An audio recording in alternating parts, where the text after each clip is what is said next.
Grant us your blessing! Falling leaves, adorn my night! Wrath of the flame!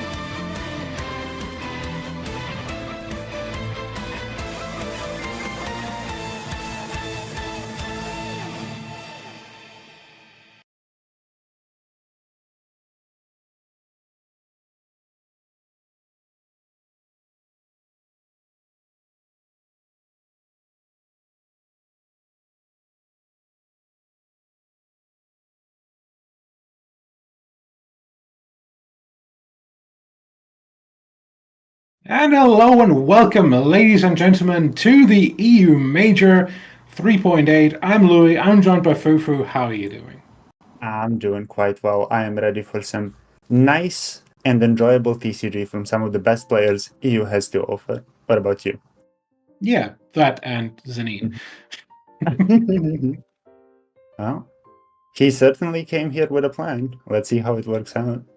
Yeah, I mean, formidable player. 2 major appearances, not in EU, but, you know, is already an Asia champion. But yeah, let's go over the format, I guess, quickly.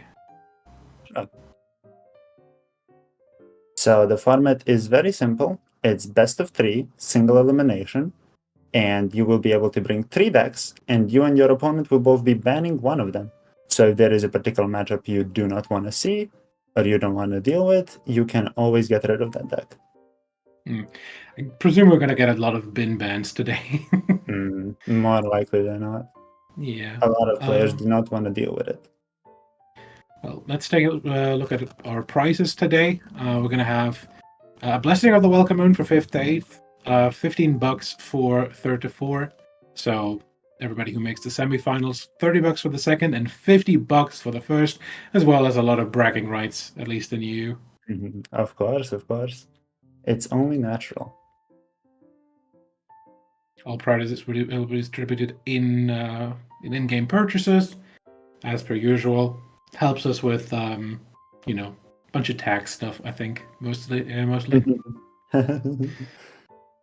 Alrighty. important part of prizes. Yeah. So the American major is already done. This is the EU major, and tomorrow will be the Asia major as well. So do tune in for that. That's going to be, I think, in less than 24 hours now. Mm. I believe so very much, yes.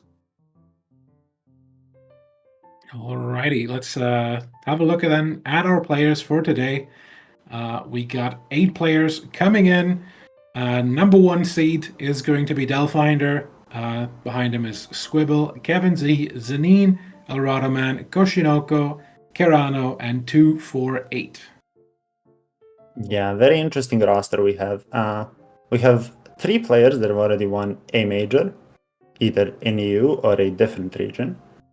Yeah. And besides that, we have a lot of newcomers, people who are having their first major appearance ever. So Yeah. it will be interesting to see if we will have someone finally reach the 2 wins in EU as a champion, or if we will have a completely new one, someone who hasn't even been to majors before, just winning their first time. Yeah, like Kevin Z and Karanos have had the EU majors on the look so far. They're also the only ones to return from last major. We have 6 new competitors this time around. Alradaman took the last patch out, and the rest, I think, either have their first major appearance period or their first at least EU major appearance, as we've talked about with Zanin. Yeah, very much so. So the 2 of them are basically trying to get the title of 2-time EU champion, which hasn't been taken yet. And the rest are trying to either get their first time or claim another region as their own. You Wait, know? hasn't Kevin won twice? Has won 2 already? Nope. No. We have 4 different winners. Interesting. Yeah. Well, So it's still up for grabs for very much anyone who has the skills and the confidence to prove themselves. Well, let's start in with our number 1. Oh, wait, never mind. We're going to start it with Zanin instead. So close enough, close enough. If the floor is lava, I win. And then we got the, thinking guy, Miko. Yeah, he's just thinking. I mean, to be fair, that's what he has to do in the game, right? So he's claiming that he's ready. Yeah. Third major appearance. First one in EU, as we've talked about. And a really good win-loss ratio in the weeklies. That's quite nice. Not gonna lie, very impressive. But nonetheless, when it comes to his decks, we have 2 double Geo decks with a Hydro character to assist, both of which known to be quite stally by nature. Geoceanid was a lot more popular last patch. It has kind of fallen out of favor. Yeah. I feel like just for the sake of time, we're not going to go too far into the decks right now. That's a fair point. But yeah, we're going to jump over to Alradaman with the Pizza Tower main character. I actually don't know what his name is. I forget. I would help you if I didn't remember it. It is escaped my or mind. Something. I think it's Beppy or something.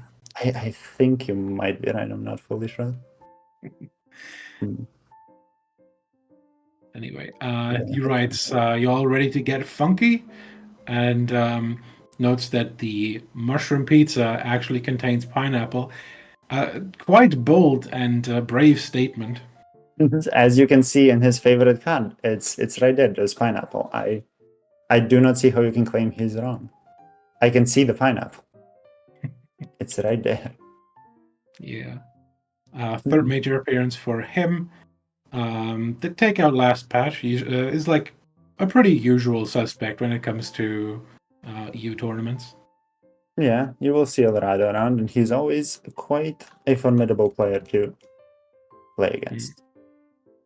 So maybe it is time to get a simple and easy win over everyone. I believe in him fully. Yeah. He's bringing a pretty standard meta lineup, though. Yeah. But, Honestly, if you don't know what to do, that is always a safe pick. Yeah, and I agree. At the same time, I just like my spice. Like, And fair enough. EU is known for having some spicy decks that yeah. nobody else is willing to touch. Yeah, we did not get to see Karano's player card here, and I think we're about to jump into game. But Karano's bringing the 3.3 throwback with like Geokenki and Iamia. Yeah, it's he just decided, what patch is it? 3.8? Good. And someone went, no, it's not. And he went, sorry, can't hear you. Too late. I submitted La my la decks. la. Yeah, I can't hear you. I'm going. Which, honestly, I respect to him. Oh, here is the bracket. So, we have Kevin Z and Koshinoko, again, an already EU major champion against a newcomer. Karano against Squibble, same type of situation. Alradaman and Zanin are playing each other, which is interesting. And then E and 248 are up against each other, which is two newcomers. So all of those are quite interesting. We might see some early upsets here. And see if we have any dark horses for this majors. Like, I want to believe in Squibble. I'll be honest. Squibble bringing the Squibble deck today. The Squibble deck. I like to The call it Squibble Stir deck. Fry just because it's like juggling and Naira. Yeah, that's a fair point. No, I believe in the Squibble deck fully. I am very much supporting Squibble. Mm. Yeah, with the Shungling buff. Honestly, Yeah. Shungling has always looked like such an insane character, and has always kind of been held back by Pyro not playing like that, essentially. Yeah, she very much does not fit their play style. And she is just like slightly off enough to not be universally played basically everywhere. The fact that Gooba doesn't deal pyro damage on cast just makes it a little bit clunky in other decks. But this is interesting. I want to see it. If there's one thing the jungling is probably going to be used for, it is rainbow decks. So he has been performing well with it. Oh, and And we are in. First game, Alradaman versus Beethoven, aka Zanin. And these these are the bans. So it seems okay. like we got the bin ban on both sides. Two-sided bin ban. Yeah, that is honestly, that is nice to see. I'm not going to lie. Yeah. So wait, the deck list number's kind of failing for me right now. So gonna have to refer to some to other means. So for Alradaman, that will leave Cleave Vaporize and NEC. Mm-hmm. And for Zen? For Zanin, we got Shenra SC as well as Geoshinet. Interesting. So Zenin still has a stall deck under his belt. Basically, banning Ben just made it. Ben is a more stall combo variant, but Zhongli or Geoshinet rather will also just sit on a fully built Zhongli. That's interesting. But NEC is able to probably do a decent chunk. It is not a bad matchup for NEC. So the question now becomes, it's a mind game. If you go Cleave Ape into Geoshinet, you're going to struggle. But if you pick NEC into it, you're going to do well. So the question becomes, what will Zenin pick and what will Erado pick to counter that? Yeah. Now, to be fair, if we do have to guess, we are probably going to see NEC. The reason being, it is not amazing into Shanghai SC either. So your matchup is just kind of struggling either way. Yeah, you're gonna be trying to get that that win out pretty quickly, and then hopefully clean up with the other deck. Yeah, Cleave definitely does better into SC, but let's see what happens. Yeah, we're about to jump in to game one of the majors. And yeah, at least one of these people is on a tablet, it seems. The setup is ready. That was the gaming setup. Okay, it's NEC into Geo Ocean. This is going to be interesting. Yeah, seems like Zanin is going to go first here. Keeps the covenant Arcane around. Yeah, Courtyard. There's a courtyard around. Yes. Which is interesting. So Courtyard is an interesting card to play in this deck. You don't really play more than 2 artifacts. So, or rather, an artifact and a weapon. So you kind of need both of them. So hopefully he has enough draw power to get them out. Oh, those would have been nice dice. Yeah, And for a another different deck. round. It's the same deck, it's just a different round. He doesn't want Yeah, to yeah. Fair. Geo. So yeah, gonna start here on Oceanit. Is probably just going to get the setup done, get a bunch of summons out. And then just an random. Oh, we're doing a Myriad. Interesting. It's not something you see all the time. Yeah, we're getting the bird and Gorge for some protection. The bird is quite always nice. The 3-round future, what's it called? The 3-round hydro damage is quite useful. Oh, and he plays Vanarana first, even though it doesn't get dice. In any future round where it does, it will proc before Tenshukaku. Meaning that even if he doesn't get the dice for Tenshukaku in certain scenarios, just because Vanarana goes first, he will be able to get those extra die to possibly proc it. Anyway. Oh, okay. Tenacity. Now, Tenacity here... Go ahead. Sorry, go ahead first. I was going to say, Tenacity here is interesting. It is not as nice as you want it to be, purely because there is so much piercing damage and it doesn't stop that. So you kind of want Zhongli to be slightly more proactive, so you don't have to... So you get your value out of it. Oh, we're interested in doing another summon.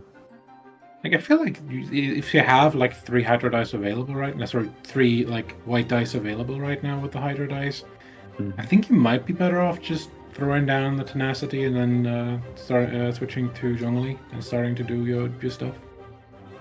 That is... Yeah, I think you've got a point there. The only thing I'm thinking... I assume they're trying to dodge the EC here, because, you know, unless Alradaman uses his quick switch to get into official, which, yeah, okay. Yeah, he's gonna jump over to Nahida here, threatening the Bloom Seed. We're gonna see the switch from Zanin to Labatril. Probably just applying some decent damage pressure here, and maybe soak some damage as well. Kind of forces the full 5 dice skill on Alradaman, because you really don't want the simple skill on Lavatril here, I think. Yes. But you will probably 5 skill just to get those seeds onto, what's his name? Zhongli. Yeah, their 5 cost comes down. The seeds are applied. And now Zhongli will take at least 1 die. Oh, yeah, he's taking it. Interesting. Yeah. Just slowly chipping away at him. Is going to end here on the Lavatril as well. Yeah, Zhongli will take 2 damage at the end, or by the end of the round. So that is... Oh, actually even more. He will take 3. I forgot EC also does a piercing. So what Zanin kind of wants here, or what I would be hoping for, is just healing food in general, like beats and stuff. It gains its max value, and they're not really going to push you in that hard. You're just trying to survive kind of the whole onslaught that's coming down. Yeah. Vortex Vanquisher would also be nice, just to get value from the courtyard. Yeah, that would be decent to set up. Yeah, Zhongli comes down here, gets it done. Oh, we got the Georesonance. That should be nice. Geores should come up later. Once the nuke bursts are ready, Geores might be exactly what he needs.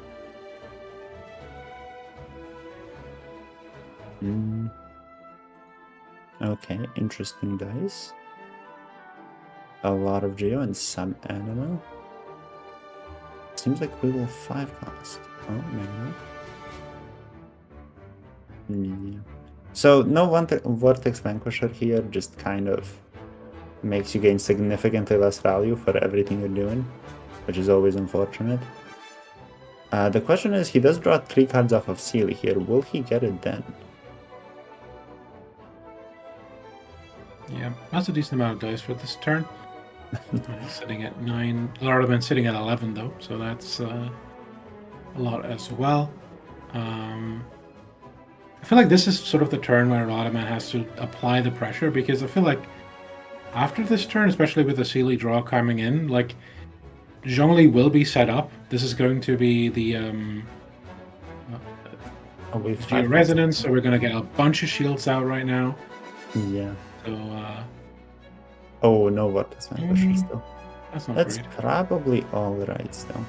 So the plan for this round for Alrada or for Zanin is simply just tank it all out. Oh. Interesting. He can Woven Punch. I can see that being the case, but you're never getting a free die off of this Millilith, unfortunately. I feel like at this point, you like. I know Courtyard can help you if you draw the Vortex Vanquisher, but it might be time to just use it for tuning. 2 dice in the final round might be too valuable. The thing is, this Ito is probably not proccing now. That's the thing. Unless we're planning on staying here. Which, I don't know. Your opponent has 10 die. It feels a bit... Okay. Well, it might probably, actually. The shields transfer over. So they actually need to do a lot of damage. Yeah. And we probably go first. And we can theoretically Lotus if we want to. Depending on when we assume the game is going to end. Let's see. Yeah, I was thinking for a second of like maybe using another skill here with the Bestest Companion and the Woven Dice, but I feel like you can just sort of set up for a burst at the start of the next turn. You're not too pressed for time. You kind of can. I wonder if what is actually coming down here. Either way, Nahida getting her energy is always good. The question just becomes, what's the actual play? I see. So just slowly chip them down. Yeah, piercing damage is kind of tough to deal with for these duo decks. So does Oceana die here? I believe so, right? It's at 5 HP. The summons do 5 at the seed. Will proc once killing it. Yeah. Yeah, and that's why I was thinking the Ito is not coming up. Yeah, it's exactly. It's even more than enough. Yeah, it's even gonna apply Hydro to Zhongli. And at that point you're in real trouble. You really want to draw Vortex Vanquisher here, and even then you're there it is. In trouble, honestly. You are actually not in that. No, you kind of are. I mean, the problem is, if you could just get rid of this Nahida before she bursts, it would be so nice. But even with Vortex Vanquisher, you don't do enough of that. I still believe it has to be like Lotus into something. I mean, okay, we always go Courtyard because the value we get out of it is just too much. And it's probably Lotus simply because their only way to break through this is through nukes. The question becomes, how do we do this?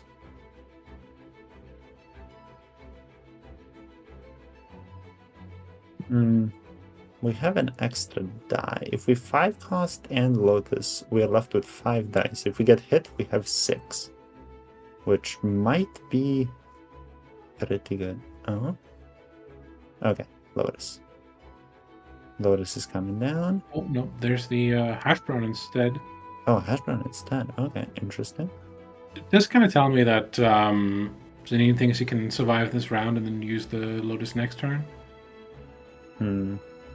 I mean, Adeptus is just scary here, honestly.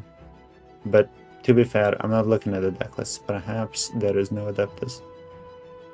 Yeah. Also, Adeptus, like, even with Adeptus, like, this is only sitting on 11 health right now. So I don't think Adeptus was, like, an immediate threat, but it definitely, like... The chip is just a lot. I would say. Okay. Oh, well. No, okay, there are certain things that you just lose to here, and the question is, he's probably going to be calculating if he can play around it. But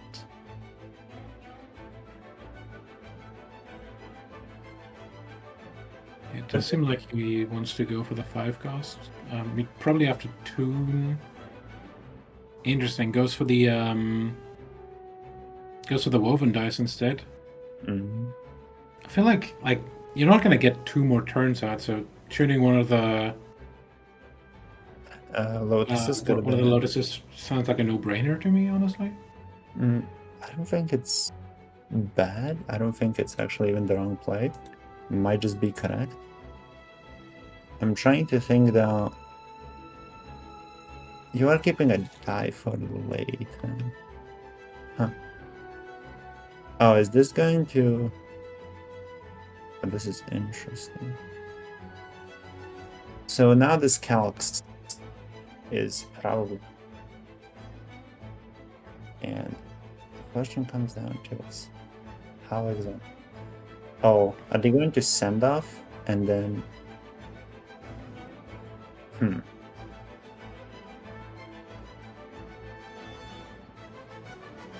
Send off does come down.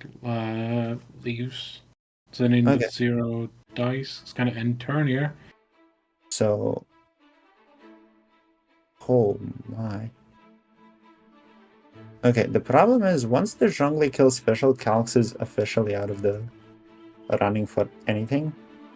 Yeah, So, and with the Lotus, like, the Oceanet really can't... Like, there's just nothing the Oceanet can do this turn, really. It doesn't look like it can. Actually, wait. Okay, if he just scales into Burst on Oceanet, isn't that just enough to take out Zhongli even through Lotus? Is it? Because Zhongli has his Burst already. Yeah, right. So you can't skill Burst. Yeah, you can't do it this round. And there's 10 dice on the other side. Interesting. He's afraid of Ito simply. Just getting that high value burst now. Seems like he's going to do it passively. Yeah, I feel like you can only you can't really skill here, even though it gives you a bit more health. Yeah, so it just doesn't leave you with enough dice for the burst, right? So the fear here is that you don't have enough dice for 3 attacks. And this is where it gets interesting, because I don't think the burst one-shots. I could be mistaken. I think it's 5, 6, 7, 8 max. But I think it might not even do that much. So yeah, I don't actually... Yeah, I think it's more you can normal attack the official here. Then I don't really you only lose to Ito at that point. Yeah, I'm wondering if the send-off was the right call. Because here you dodge Ito, but still, what did they just skill? Okay, it seems like we're going to 5 cost. The issue is if we 5 cost, we can't even burst. Yeah, this feels like...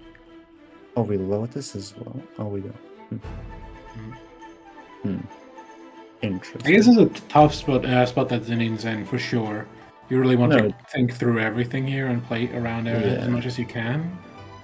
It definitely is. Possibly could have taken his time on the send-off, but it doesn't actually matter. I'm trying to think here. I think the dice is the issue here. Yeah, I feel like you just can't play around haven't lost yet. You have to just consider that a lost cause, kind of. Yeah. I'm actually thinking, is the dice... Wait, no, if you skill... Okay, let's say he skilled there instead of bursting. Or instead of normal attacking, right? He gets a summon down? I'm wondering if that is enough to exactly kill Oceanid. Like right here. Because I think the burst is actually straight up just 1 off. And I think... if we had skill instead of punch there, I think it was enough. but I could be miscalculating heavily. Oh, it doesn't I matter. just Maybe I don't did think- too. Oh, it was 2 off anyway. Okay. Yeah. I also just Yeah, don't think we have dice for skill and burst in the same round. He would have to tune the Lotus. So that's 1 shield plus 3 from the Lotus, but that is going to be broken immediately. I feel like if Alradaman just finishes the round here, that's just going to be it. Yeah, should hash instead, because Liben is not broken because of Anrana. Yeah, that should be actually it. Can you imagine if Zhongli had all these shield but 1 Mahida seed on him? That just pierces through all of it. Well, Yeah. that is going to be game 1 for Alradaman. Okay. Now NEC picking up a win. NEC picking up a win. Yeah, it's not a bad matchup for NEC at all. And now it is interesting because now it's about winning with an aggro deck against either stall or against an AoE deck. Both of which are interesting spots to be in. Yeah, you got two chances. Honestly, I don't think, as much as like, yeah, you having like rough matchups. If you get 2 chances at it, like most, like there's very few matchups in GITCG that are like 70-30 or something. So if you get 2 runs at a 40-60, like you're probably more likely to win that than not. Honestly, you would think so, but by the way I've been looking at it, we have so many reverse sweeps coming down from a matchup just being horrifically bad, and the person not getting lucky enough to deal with it. So honestly, I'm still holding out. Like, I don't think it's over by any means. Oh no, not for sure not. It's just I feel like even if Alradaman has some bad matchups ahead of him, I feel like the odds are still in his favor. The odds are in his favor, but he does need to take this advantage and convert it. If you try to kind of calm down now, if you try to like relax, you might just fall into a trap of, oh, I misplayed, I lost 1 game, well that's fine. Now it's coming down to game 3 and my whole advantage is gone. Yeah. So let's see how that's going to play out, because it is quite interesting. Yeah. It is really about like keeping focus and just understanding like every little mistake can cost you a match. Indeed, especially in those important rounds. Oh, there we go. Right, we got Cleave Ape here versus the Zhongli deck. Oh, sorry, no, Zhongli deck. Oh, Zhongli deck. Stupid.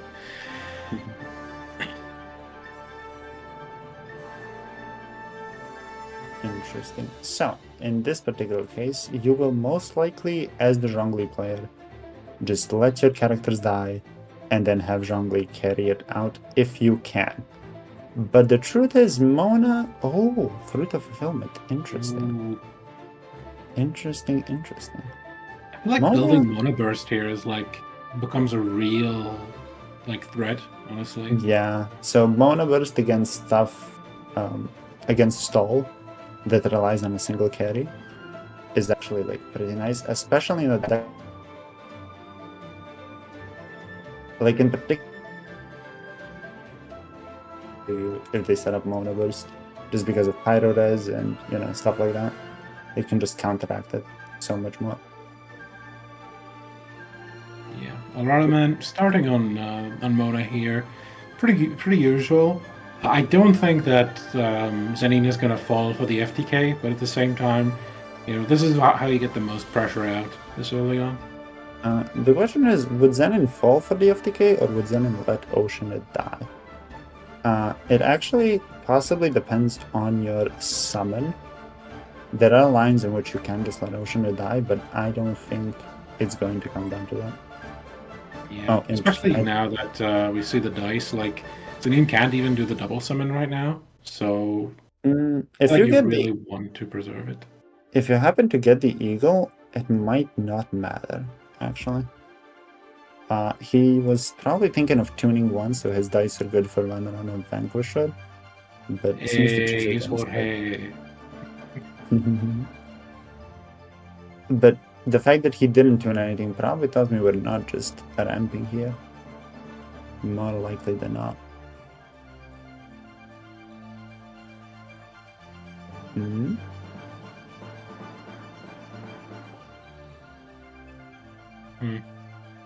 This is Does seem like. Sorry. Does seem like he wants to end pretty early. Does take the switch here with the Lotus. Interesting. So that's basically, I mean, you're pretty much always preserving priority against this deck on round 1. They do so many actions. Oh, maybe they don't. Maybe they do not. Okay, never mind. I stand fully corrected. I forgot we have a ramp card. Yeah. Like, Alradaman seeing George come down does realize there's not really going to be like too much pressure to be gained here. So George is just going to be like taken down here by the actually the Lava Chill Shield procs first before George. So George actually does not get procced here. Indeed. And that is an interesting position to be in if you're Zenith, because now the question becomes, well, how do we go about it? It is a bit annoying for Roger that he starts first here because Klee will be taking this Lava Troll damage. Ooh, Tandoori's? He's thinking There's about Tandoori. There is a Pyro Resonance as well. Not sure how much damage you can throw out here. There's already a Fruit of Fulfillment on Klee as well. I think Pyro Res is just enough to kill, but I don't think he wants to use it. I think Pyro Res is... Oh, actually you have George as well, so probably not. You'd probably have to use both, yeah. Zanin is calculating the same thing, but with both shields popping up, this is 10. Which means you would have to use... You would be one off. Yeah, he's just going to take the nice chunk here without using the resources. That's fair. Save the Pyro Res for the actual carry when he hits the field. And just, be able to deal with him. Lava Troll is one of those characters that you can't fully ignore simply because of the damage, but you don't really want to spend the resources on. And in this matchup particularly, it's just pretty nice to just let Lava Troll tank as much as possible. If you can dodge their early aggression with him, that is just really nice. Also, Lava Chill always being able to hit back pretty hard here. Being able to both tank more and hit hard against a deck like this, making it so they have to use their stuff up, is just nice. Yeah, like getting all the way to 3 energy on Klee and actually being able to use like this burst that gives you a lot of value is sometimes really difficult to do, especially when you're up against such high damaging units like Lava Troll. Indeed. Now the question is, how do we play this out? This becomes quite interesting of a conundrum. Because Klee is set up... Oh, we go back. Okay. Because I was thinking Klee burst early on is not particularly good against this deck, right? Because if they can just have their monsters take it all down, you kind of run out of everything. And while Zhongli doesn't have Millilith yet, if he does get it, it also just kind of nullifies you to a certain degree. Yeah, I did not get to see... Alradaman does not have a Woven Dice, right? In his hand? Yeah. No, he doesn't. No. I can see it. Because I'm thinking right now, because Zanin for a second thought there about like an Oceanite switch. I feel like you could probably assemble a kill on the Oceanite there. You could. The fact that he has summoned the frog means that if Oceanite dies before doing anything else, it does kind of sting. You would have to draw Abyssal Summons or something to recuperate for it. Oh, now it's interesting. So now Klee can very much kill using Covenant. The question is, do you avoid that as Zanin, and do you go for it as Alrada? Okay, so you don't Yeah. avoid it. It does seem like, especially now that the shield is down, like Lavatril has kind of done its job. Yeah, he So is this could staying. just be. Actually, Resonance isn't even necessary, so you can just Gamblers, honestly, and then Covenant. Yeah, Gamblers into Covenant. Get that charge attack off. Yeah, Get this is it. probably one of the best places to use Covenant. Yeah. Now this deck has gotten quite the boost just from simply how consistent Covenant is with it. Other Yeah. decks will sometimes struggle to set down just 0 dice and then do something with 2 because it's a weird breakpoint, but this deck just is not interested in any of that. Yeah, I still think it can be somewhat clunky sometimes because, like, you need to be able to, like, at the end of your turn, stare down like a card, pretty much that's low enough to get to be useful. In fact, Otherwise, you just gain like two damage, which is like, it's good. Don't get me wrong, it's always value, but in order to get like max value out of it, it's usually difficult.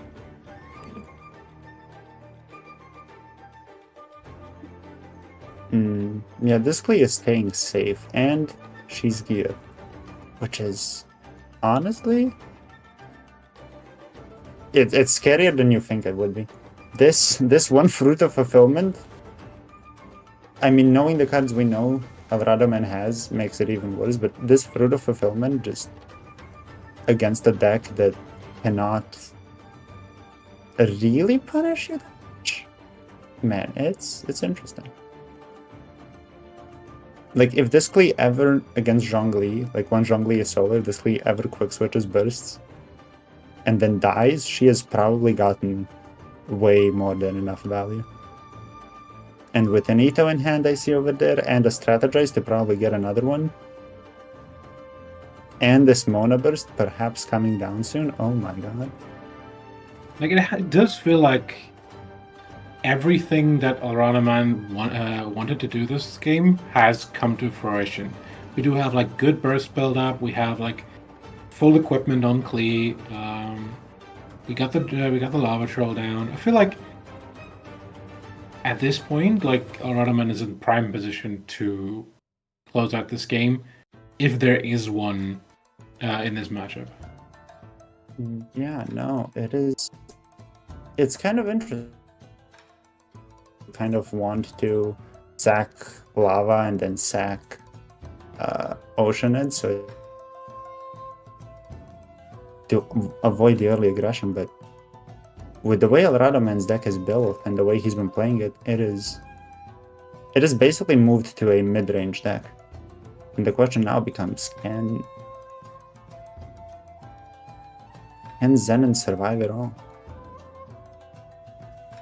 No, to be fair, we cannot ignore the fact that he has not gotten his what's it called? He's not gotten the Millilith yet. Tenacity, that's right, yeah. Because that tenacity would always be quite nice. Here it would basically make you...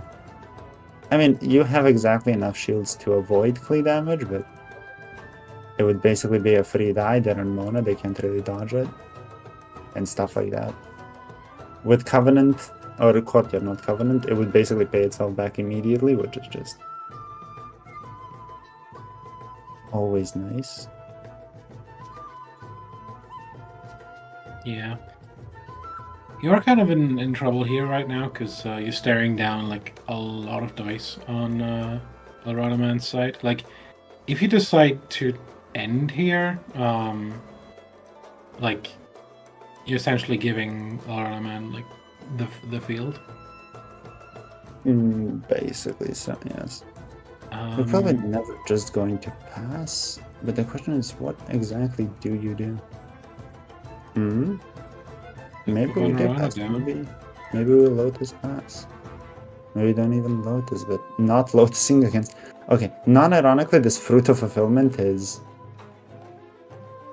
just the extra bit. I feel like that's... Okay, he was thinking for a second about taking down the Moon. I feel like that would have been a huge mistake. because that gives like a free switch plus a theoretical Ito. Yeah, it gives so much.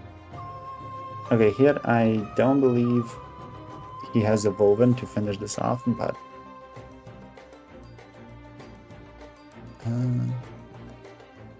Yeah, I feel like you might just strategize an end turn on Alradaman's side. You could, especially with this Lotus coming down. Going second in this particular case is not even particularly bad, because if they switch into Zhongli, you get a bunch of damage on him. Yeah. If you within strategies, to be fair, we can just keep it for next round. It doesn't matter. But yeah, if they go Zhongli, ooh, no, it's a bit too late for Abyssal, and the Ito is nice, but just probably not enough. Yeah, it's just not tenacity. Let's be real. It's not. Yeah, if this Vortex Finisher was tenacity, perhaps this would be a different story. Yeah, bad dice as well, honestly, especially with this little cards.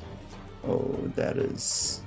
And you kind of have to Abyssal Summons at this point just to be able to use those dice. Yeah, you probably will. Maybe you can avoid it, but my hopes are not crazy, huh? The craziest thing right now is if Zanin tries to like end early here, there's double Lieben in Alradaman's hand, so you can just answer in kind.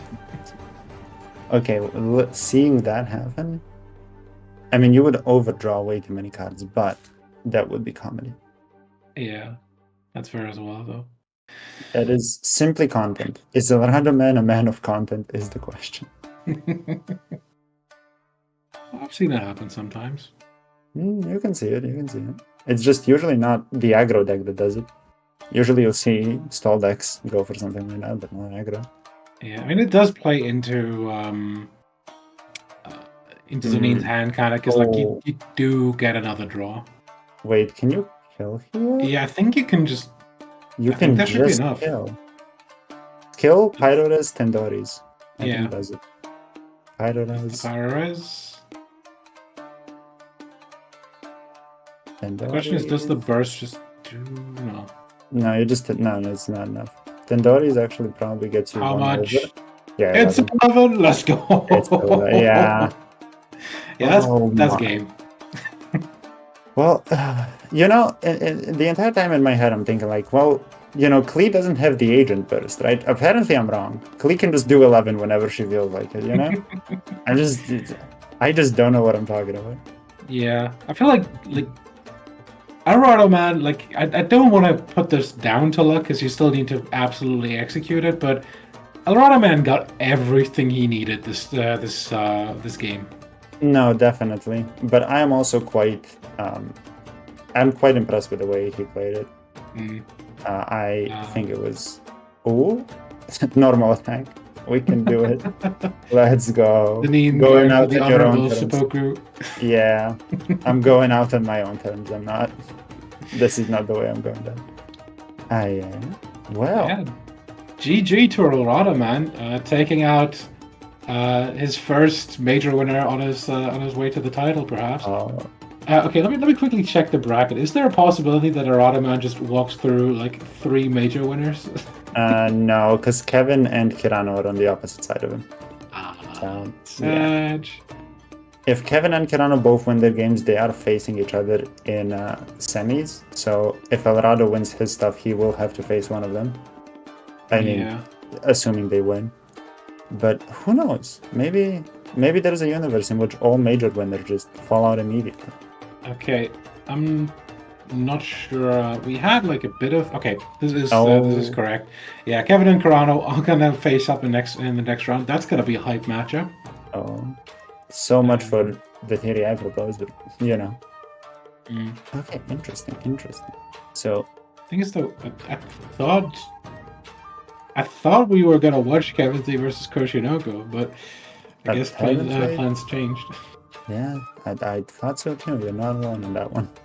It is what it is. Maybe they were like one non-major winner versus major winner is enough. That's sad. Koshinoko actually had to drop out. That's tragic, That but understandable. It happens. Yeah, no, it happens. I mean, real life comes after TCG. Oh yeah, for Unfortunately, sure. after Before I said TCG. after. My real You feelings show spilled up out. here. I don't care if your mother's dying. You show up here. Listen, the ER can wait, but playing Bin cannot. Okay, this is important. It's the majors we're talking about. Think of the shiny title. Oh my god. Yeah. Anyway, it seems like Spellfinder versus 248 has already been going for quite some time now. So it seems like we're gonna take a bit of a longer break until the semifinals. We're gonna be back in a bit. Stay tuned. All right, we'll see you then.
Hello, hello, and welcome back. Our break is over, and what do you feel about how do you feel about the games we have just watched, Lewis? Oh, they were pretty nice. I always like like the Seekly winning, honestly. Um, aside for the Zhongli, I do sometimes feel a bit sad that like Zhongli. I don't know, like it seems like he should work in like the decks he works in, and then like I feel like so often I've just seen it fall in the at the highest level. I mean, yeah, the deck is not bad by any means, but the power difference between getting its good cards and not getting it, like Yeah, tenacity and stuff, is just it is so huge. But like honestly, just well played for Alrado. The way he mm, played that matchup, quite yeah. quite good. It just feels like in comparison to like Ito and Noel, you just can't force anything on Zhongli. You just have to Mm, play completely reactively and hope you can weather it. Yes, you are quite passive. And to achieve victory by being so passive, you do need those cards that help you stall it out for so long that eventually they just run out of resources. Yeah, like you can be an immovable rock, but sometimes people can just walk around you at that point. That's a good point. That's a good point. They'll deal with you later when they have to. Yeah. That is. So let's take a quick look at the bracket. Um, we still don't have everything updated. We are going to jump into Karano versus Kevin Z relatively quickly here. Alradaman won his series, and I don't actually know uh, who won between Delphminder and 248. Uh, I'm not I sure if we they do might know not. yet, honestly. Yeah, they might not be done yet. Depends if the bins weren't banned. If stall is being played, then we might not know yet. But in the meantime, let's take a look at the character or player cards. Yeah, we got our number one seed here, Beb, aka I'm not Beb, aka Delfinder, aka. Yeah, the Russian letter does kind of look like B, so I would not be surprised if he gets it often. Yeah, Let's take a look at what he is. Oh, favorite card tenacity, and then two stall decks. I see you are a particular kind of player. I understand. yeah. Honestly, respect for sticking to it. First major appearance. I feel like he's just been waiting, like in the wings, to like for exactly this meta to. Yeah, he was like, "Oh, you're telling me stall is good now? Okay." The weekly's record is well quite impressive. I mean, Oh yeah, that's we only had 4 weeks, so that's 4 4 1s he has gotten, which is nothing to I scoff. think it's actually 150 and then 132. But yeah, Oh, that's also a possibility I didn't think of. um, So he has a 5-0 under his belt as well. Interesting. yeah, he went 5-0 in week four, taking down Kevin Z, Koshinoko, and 248 in that tournament. Oh, okay, So okay. that was a run. That was a run. He is out for some blood. He is ready. Okay, I want to see what he brings. Mm. Um, yeah, out of these decks, two are stall and one is just a general AOE mid-range type, which is always interesting to see. This means Yeah. that if you do ban one of the stall decks, you have to deal with another. So you're basically playing stall and against stall mid-range. But if you ban mid-range, which I'm wondering is if what happened in the previous one, then that's quite an interesting situation. Because that's Mm. gonna take a while. That's the type of play you make if you believe that your mental stamina is better than your opponent's. You're like, I Oh will yeah. wear you down. You decided to play stall. I will wear you down until I win. Like it's so hard in this game to not just fall into autopilot because like it is really satisfying to just be like, oh yeah, I have this many dice, so I'm do this, this, and this, without thinking through like every line possible. Yeah, but with the amount of cards that just switch up the game drastically if played and if enabled, it is not a good spot to be in.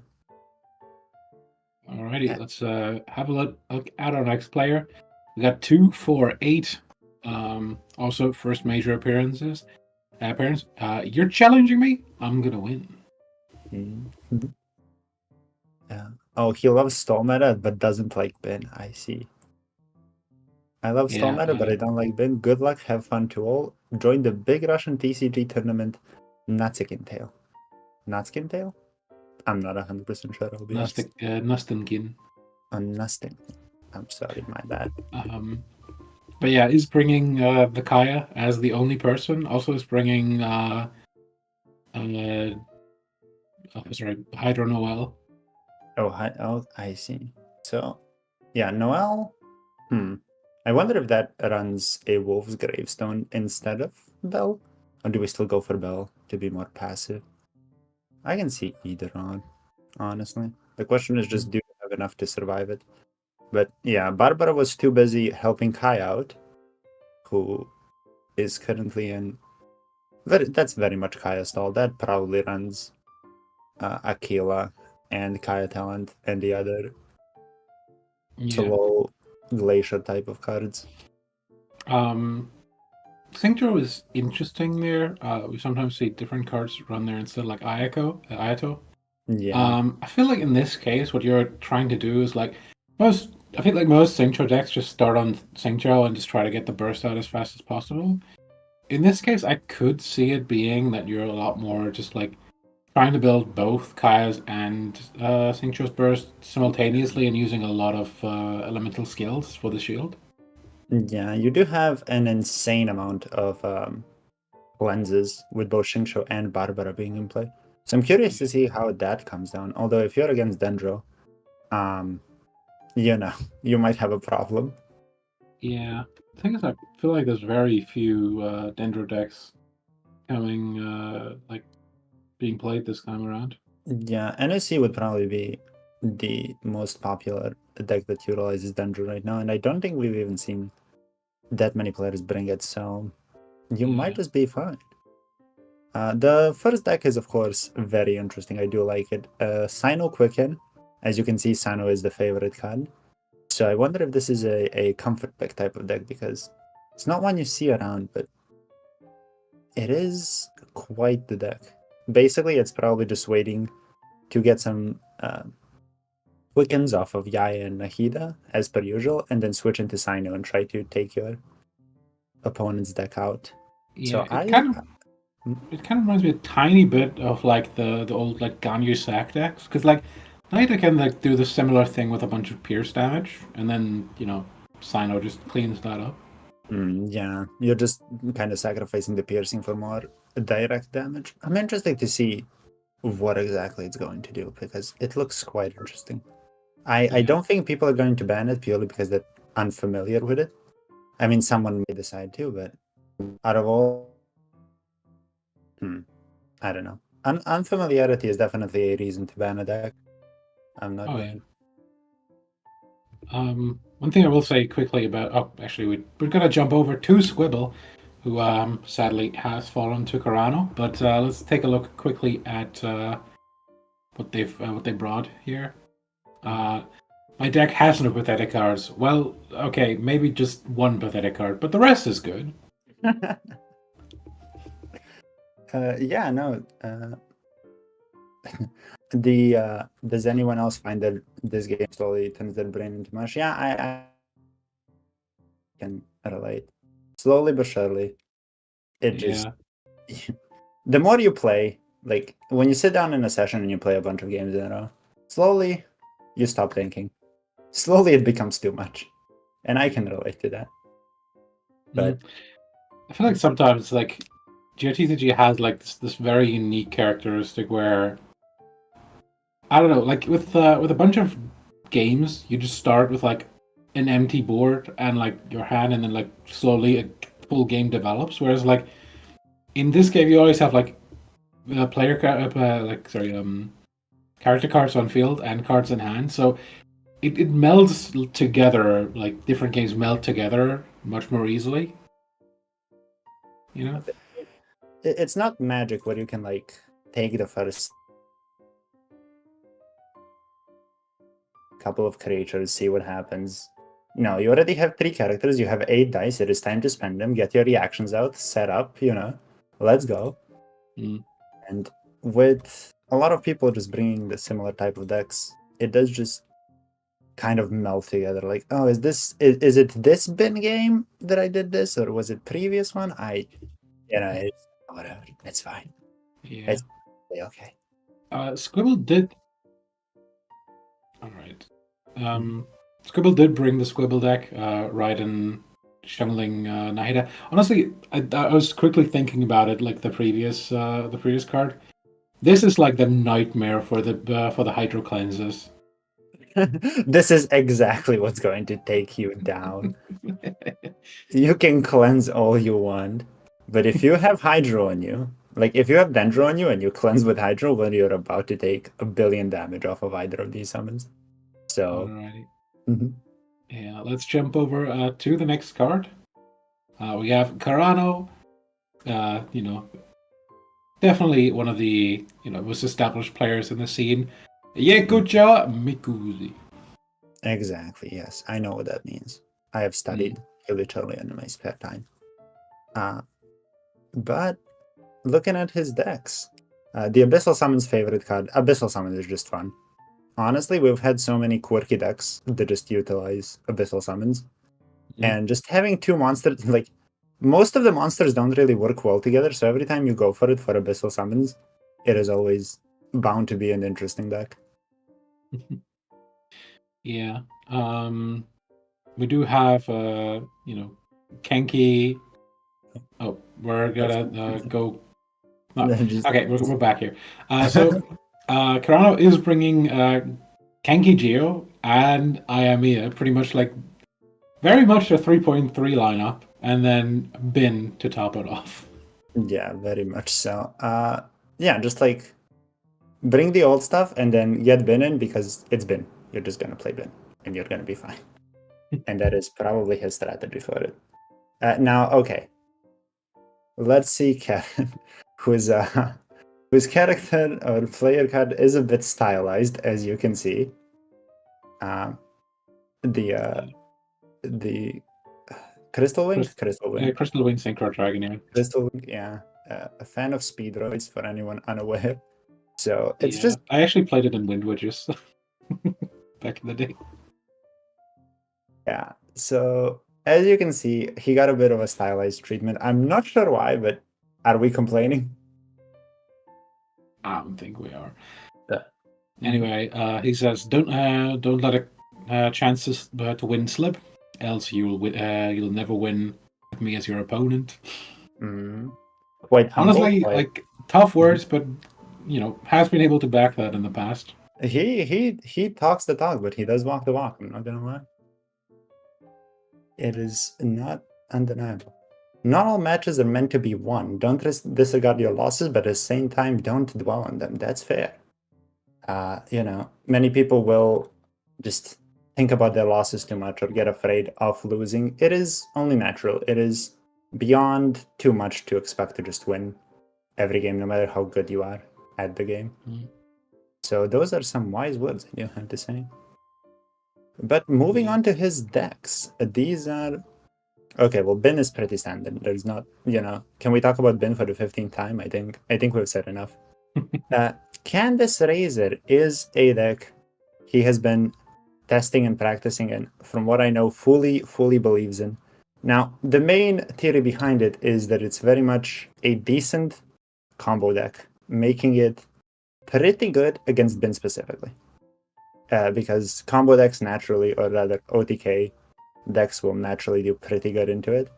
And while he has claimed that this is, as he says, the sauce trust, I don't know how much fully I believe into it, but here, with the amount of bins, his prophecy might come true. This deck might be what does it. Yeah, I feel like that's like one of the big things is essentially everybody else, if they play standard, should ban bin. So Kevin Z is just like is able to not ban bin and rather ban a deck that he might actually have like a bad matchup into. Yeah, that's So definitely a part of I it. feel like that's a big advantage for this deck. I mean, you still do need to have a situation where you do queue this deck into it. So the question is, if they go bin first and you play, for example, Pyro Kaching, then is that a good matchup? Is that what you want to do? It is. He does need to snipe the stall, but many people are not many, but a few players did bring like multiple stall decks, which also does uh, lend itself nicely to this idea that you can just bring an OTK deck and just have a counter to them. Which honestly, to be fair, Ayamiya does as well, so Kirano has that on his side. The question just Yeah. becomes, will they be able to convert that meta read into actual wins?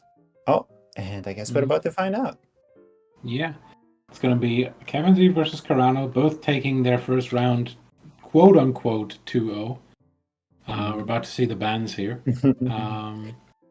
So the bans are going to be Ayamiya and Bin. Oh, that is mighty interesting. Did Kirano make a read that Kevin will ban Ayamiya, therefore banned Bin? Or did he just not want to deal with Bin? That's also possible. Mm. The question is, because if you're Kirano, your one OTK deck is Ayamiya, so you might just want to bring that into Bin. So is it a type of situation where he's like, okay, if Kevin bans Ayamiya, I have no answers to Bin. So I will just ban Bin. And Kevin does ban Ayamiya. That is mighty interesting. That is one thing you could say. The other thing you definitely have to consider as well is like, in terms of pure power level, Bin is just the most powerful deck. So it is sort of like, unless you have like a really good matchup into Bin, you should just ban it. Yeah, I mean, Kirano is the only player I'm familiar with playing Ayamiya this patch, so I didn't ask him how well it does, actually. It might not even be that good of a matchup. But this is interesting. Kevin's anti-bin deck is now in full swing because there is a bin on Kirano's side. Yeah. So we will see if that matchup comes to fruition, and if it does, how will it play out? I feel like the natural thing to do here is not start on Bin, just so maybe you can catch the Candace deck, like with your other deck. In this case, being Kenki Geo. Genki. Yeah, Genki. And then hopefully in 2 games, one against Candace and one against Arokachin. Arcane, be able to at least snag one win there. Yeah, it is. It is quite interesting. It's definitely a mind game between the two of them, of who's gonna do what. The question is, how well does Kenki do into either of those? Because Pyrokaching is quite aggressive. Overloads are not nice into Kenki unless you get, your star signs and stuff, or quick switches and whatnot. So the question becomes, what is the actual play? But this is definitely the match that feels the most like the previous methods. They've just been also there. But we have everything. Yeah. Pyrokaching, Geokenki. Well, okay, Candace is not very old, but Yeah, it seems like Kevin is going to start in with Candace Razor. And we actually do have Bin into it. Sorry, no, Kenki into it. Sorry, Kenki into it. Yeah. So, interesting. I mean, okay, let's say Kenki does win here. You still need to play Bin into this matchup, so you're not exactly out of the water, but... Oh, actually, as well, I feel like I'm not sure if the play cards were updated. We actually did run into a bit of an issue with Karano. Oh, yeah. Because Karano actually entered Bin and Geokenki, both with Noel. So this one has Noel in it. Bin is actually going to be played with Zhongli here instead.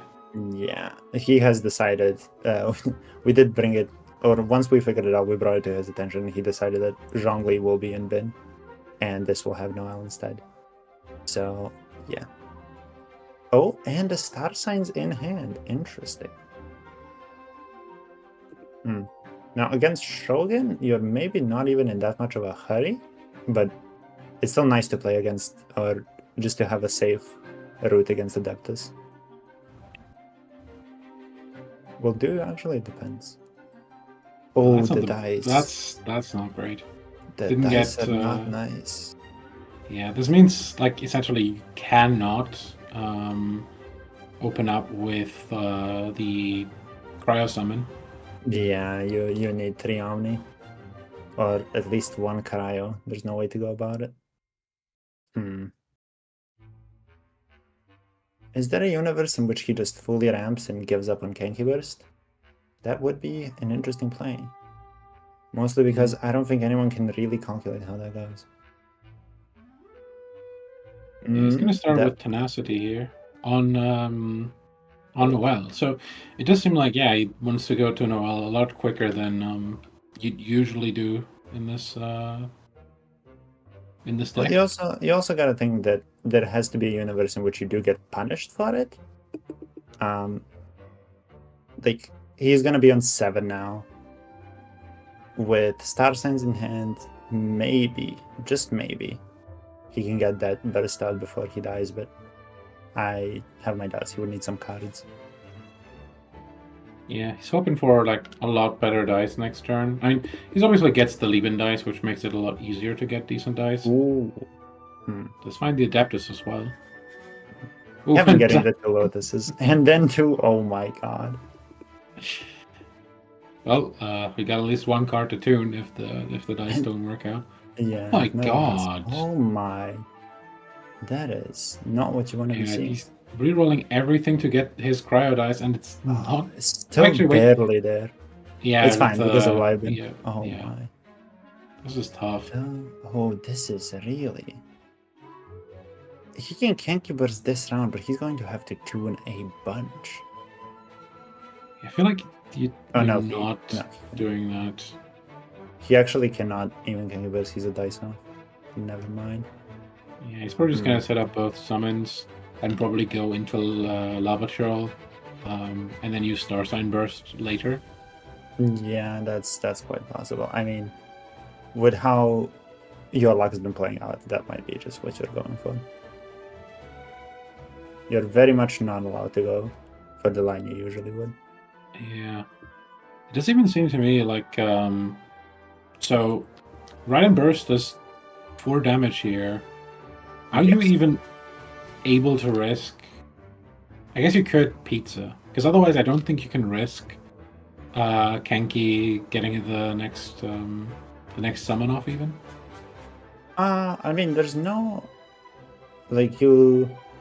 I think Kevin needs too many cards to kill him, and even if he does, it would be not enough reward for it because you wouldn't even get gamblers. So I think actually, if you're talking about safety, I believe Kenki is safe here. Like you just need a free and quick swap to get to Razor. Oh, you don't particularly even want to be. You want to Candace Burst first. Sure, but like if if Kenki is exposed here and you had the free and quick swap, I think you just go to Razor and then normal attack to take out the Kenki. Yeah, but he's probably going to just ramp here. Yeah. Yeah, he doesn't have the swaps, but it is, I feel like, somewhat risky by Karano to go for this line. Will not get punished, though. Okay, here's the thing. I think the Kenki Burst is high enough value. The problem is, how do you get to it here? Like, it kind of sucks, but Shogun's just going to punch you. You do need this pizza, and then you need to somehow set up. You can theoretically like pizza, Vanarana float too, I guess, or maybe just attach. I don't know if he plays court yet. Like he might have just mulliganed it for the better cards of the stuff. No, we go Noel, getting a free dice out of it. Interesting. Yeah, he's gonna set up Vanarana. Kevin will have more dice next turn, so that's probably not the best breeding ground for a Kenki Burst. At the same time, if we do, if Karana does find a quick swap, it is pretty easy to get a Kenki Burst out here. Yeah. Oh, that's interesting. Wait, that Ito's probably not rocking. Although Kevin does have some ramp. Maybe he will immediately go Razor. But The other thing you could actually consider is if Candace ever does use the skill, You can Lotus switch to Pinky as well. You can, yeah. I don't think she's doing it though. And maybe later into the game, but by that point you're gonna lose your round. Yeah, someone's here. Oh, Parametric is coming down. Oh, is it? Oh, he has MMR in hand. Oh, this is the round. Oh, this is so the round. Oh my. We are going to see an unstoppable force and an immovable object come down against each other. This parametric is very telling. Like, I feel like Karano at this point has to respect the OTK potential here. Yes, but the question does become, what do you do about it? Because once this Canvas bursts, this Razor is coming down with the full might of Zeus himself and is ready to zap you into the next match. So... okay, sacrificing Genki, it seems. Two Itos, so... yeah. It's gonna use Gamblers here, gonna gain even more dice back. Yeah. What Karano doesn't know is that Kevin has another Gamblers ready, so it's potential.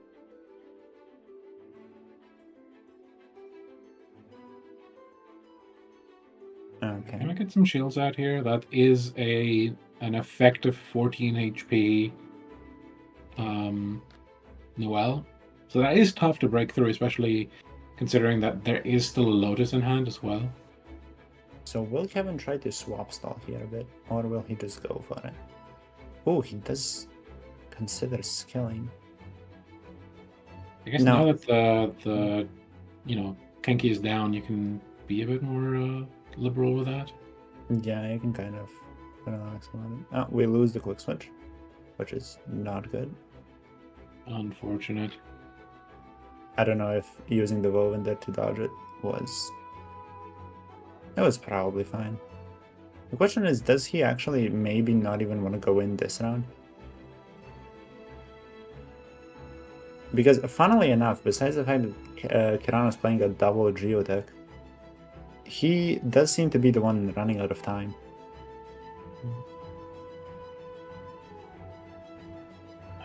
Although this Noelle does have that Wolf's Gravestone, so perhaps it's not as scary as I'm making it out to be. Yeah, it's going to be somewhat difficult to get into that range, though, considering there's still like so many shields in front of that. Yeah, the question here becomes, what's that actual play? We go back to Noelle, right? So we just stall out the dice. Yeah. I feel like there's a possibility Karano's just trying to stall this so that he can prop the Transformer after Kevin's ended the turn. It does look like it, but the issue here becomes the amount of dice Kevin has out of pocket. Funnily enough, proccing Parametric here makes it slightly harder for Kevin to get it, but not nearly hard enough. Oh, does the Adeptus do enough here? Wait. It's what, 4, 5, 6, 7, 8? Oh my god, wait, does that kill? Let's see. How much? He needs an extra die for it. And he has the Woven. Yeah, so is it... I forget the base on Noelle's burst. Well, I guess we'll see. I guess we're finding here out. She comes. And... smacked down into oblivion. Oh my god, exactly enough. And wow. Damn, that puts Kevin in a really tough position now, because Razor is your carry. Razor is beyond your carry. The insane amount of damage he does once he bursts is just not easy to replicate with this deck. Yeah. I feel like you're just trying to get stuff done with maybe Candace now, but breaking through a Noelle with tenacity in this situation, I don't know. I just don't see it. Yeah, I don't see it. Yeah, no, this is going to be tough. Oh my. That is quite unfortunate. I wonder if the exact thoughts going through Kevin's head at that moment where he has to have like Ito Adeptus, right? What are the odds? It was Woven Adeptus, to be fair, but yeah. Oh, it was Ito Woven Adeptus, true. Oh, right. Damn. Yeah, that is... Yeah, Fingers- sometimes that's how the cookie crumbles. Sometimes that's just what it comes down to. And there's not much you... I mean, yeah, basically Karano has had so much draw power that he is bound to draw some good stuff. Simply due to the fact that, you know, he's playing it. But, at this point it is quite interesting with how you manage to deal with it. You do have still a lot of extra dice to work with, but having those extra dice pay themselves out for you. Like cashing in on it, you just...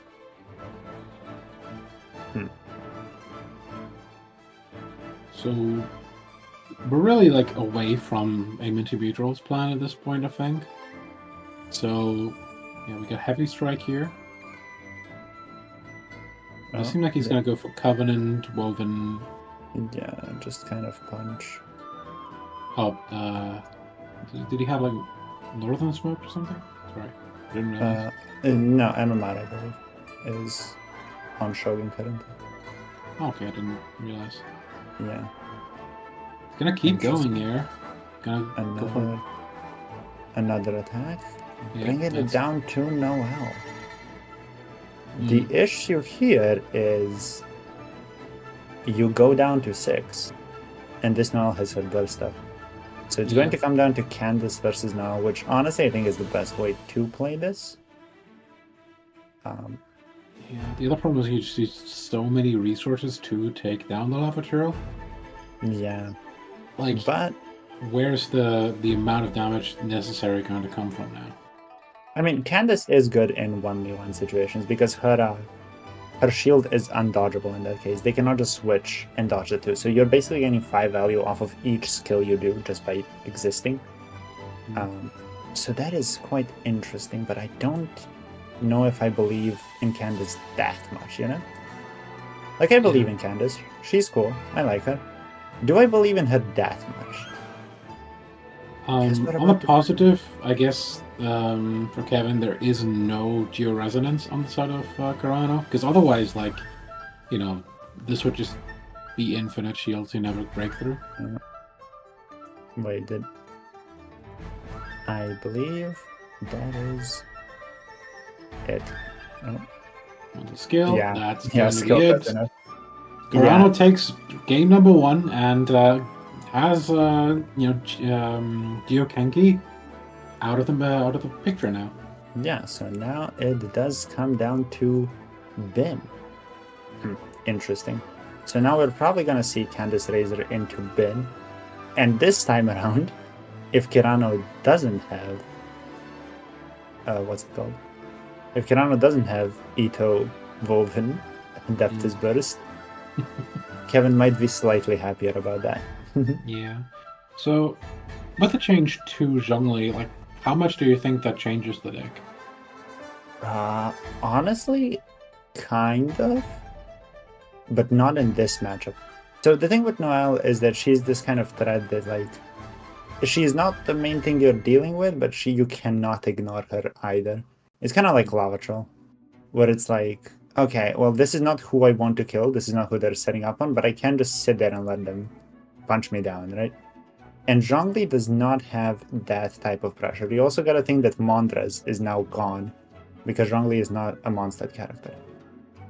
So that begs several questions as to how it's going. But the thing is, Kevin's deck doesn't care about Noelle anyway, so the impact might be significantly less felt in this particular matchup than it would be if it was a different two decks facing each other. Or like, I guess, Bin against a different deck. Interesting cards. Both have Covenant in hand. Karano still thinking about this. I feel like you can probably get rid of the Heavy Strike. This early on, that's fair. He might just want out-of-pocket damage to, again, surprise Kevin like last time. Oh, he does keep it. Just keeps the entire hand. Interesting. Yeah, secure the early damage so that once it does come down to it, you have that potential of just doing it. Just as an aside quickly, it does seem like they'll find her has taken down 248 and moved on to the semifinals, so it's going to face off Alradaman in a bit. We're going to cover that full match, so they're going to have to wait for us a tiny bit. That is going to be interesting to watch. Okay, I'm down. I'm very much down to see what the cooking is. Okay. Well, let's see how we do this. Karano is starting off first. We see his dice, and it is... It is just ever so slightly unfortunate. If you had one pair or one more army, you could tune one. Actually, you wouldn't even want to stay on it, so... If you had Lieben here, you'd be really fine with us, but... Yeah. Oh, this is interesting. So,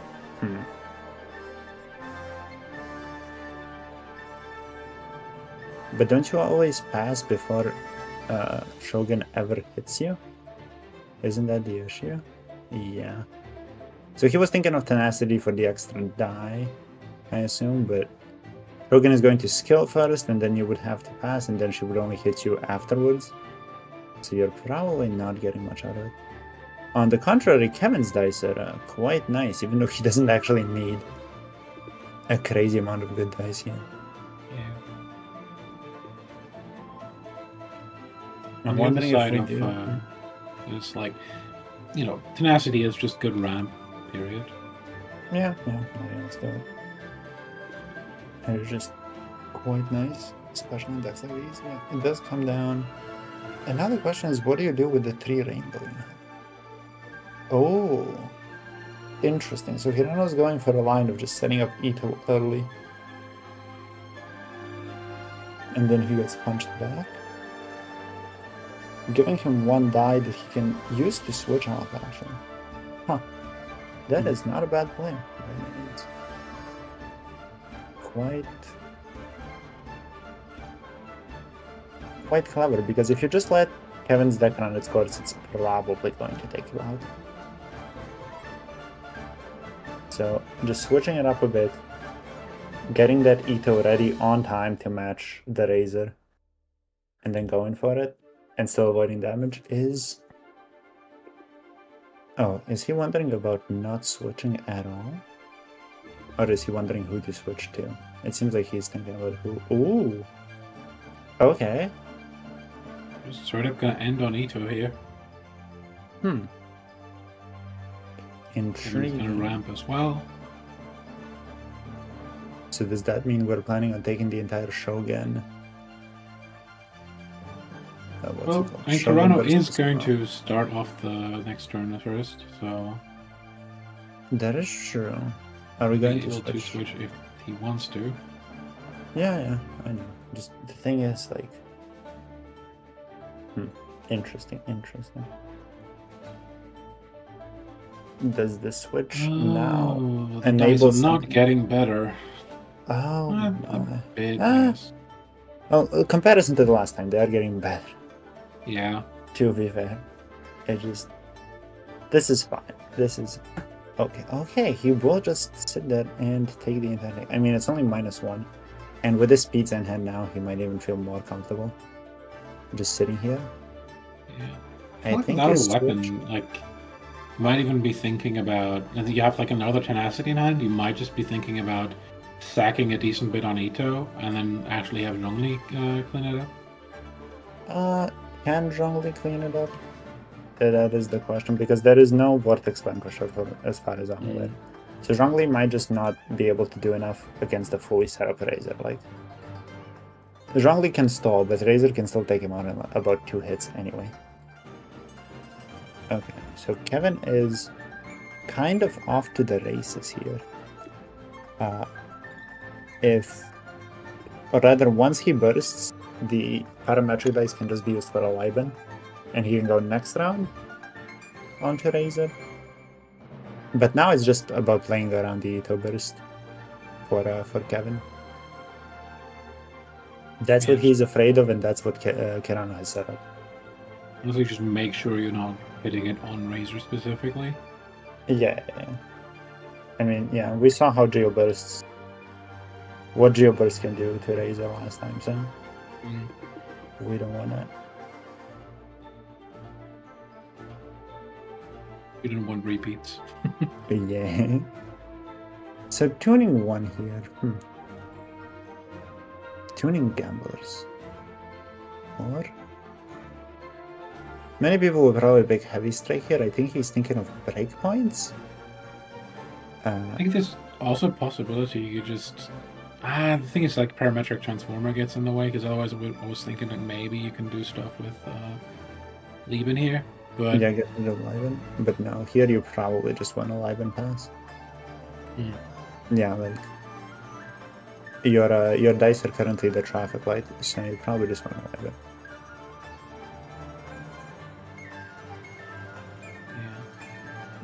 yeah. So Kevin is decently set up. Honestly, probably is wishing for Lotus Fly Crest right now, so he can get Razor Just in to be more safe. safely. Yeah. But it's kind of funny. If you do Lotus Flower Clips, then you lose your what's it called? Your MMR possibility. That's what happened last time. I think he had both, but he wanted to use his MMR to take Karano out. But perhaps it's not what happened. Yeah, we're gonna have an 11 dice turn here for Kevin, as well Yeah. as like a decent amount of draw here as well. Yeah, he gets 11 dice and Covenant plus Volvin. And Parametric and Gamblers. Huh, that is a lot. Yeah, If Karano cannot stop this Razor. and it's What 3 is more the cards plan? still to come as well. Yeah. Like, if MMR hits the field, if Lotus gets here, it is going to get... Okay, Hash, that's not bad. And then, Heavy Strike. Heavy Strike. Ooh. Heavy Strike is decent. Heavy Strike is interesting. I don't know if it's a one-off of killing Ito or not exactly. Oh no, he will apply Hydra. I mean, Razor has to burst first anyway, so he's not immediately doing it.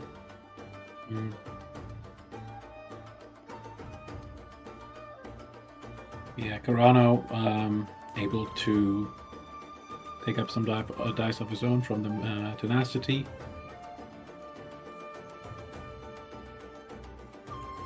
Okay, let's see it. Let's watch it. Let's see it all come down here. Or let's just see Karano switch off and stall more. Yeah, I feel like they're just both staring each other down. It's an actual stare contest. Just looking at each other like, huh, you wanna go? No? Okay. I'm not gonna go either. Okay, yeah. We're not gonna go? Okay. No, I'm waiting for you. No, you can stop. No, it's fine. No, hear me out. I insist. Go first. Oh, you wanna kill my character? Yeah, sure. Yeah, Feel combo free. versus stall is... Oh my god. It's a matchup. It is a matchup all the time. Oh, and the quick switch? Quick swap. Okay, Kevin might be getting some flashbacks right now, but it's fine. He's not in lethal range of anything. Yeah, it's not going to be 10. And Yeah. it's probably going to be 8 here, though.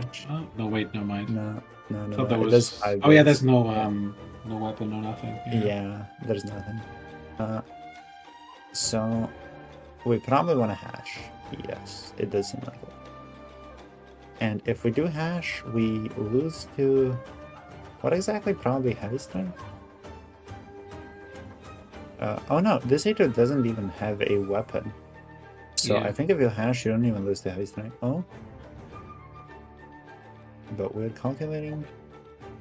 I feel like Yeah, we're just Kevin calculating. might be thinking about, like, can he risk it and just go for parametric and stuff instead? Yeah, he has to be calculating his dice right about now to figure out what exactly he can and can do.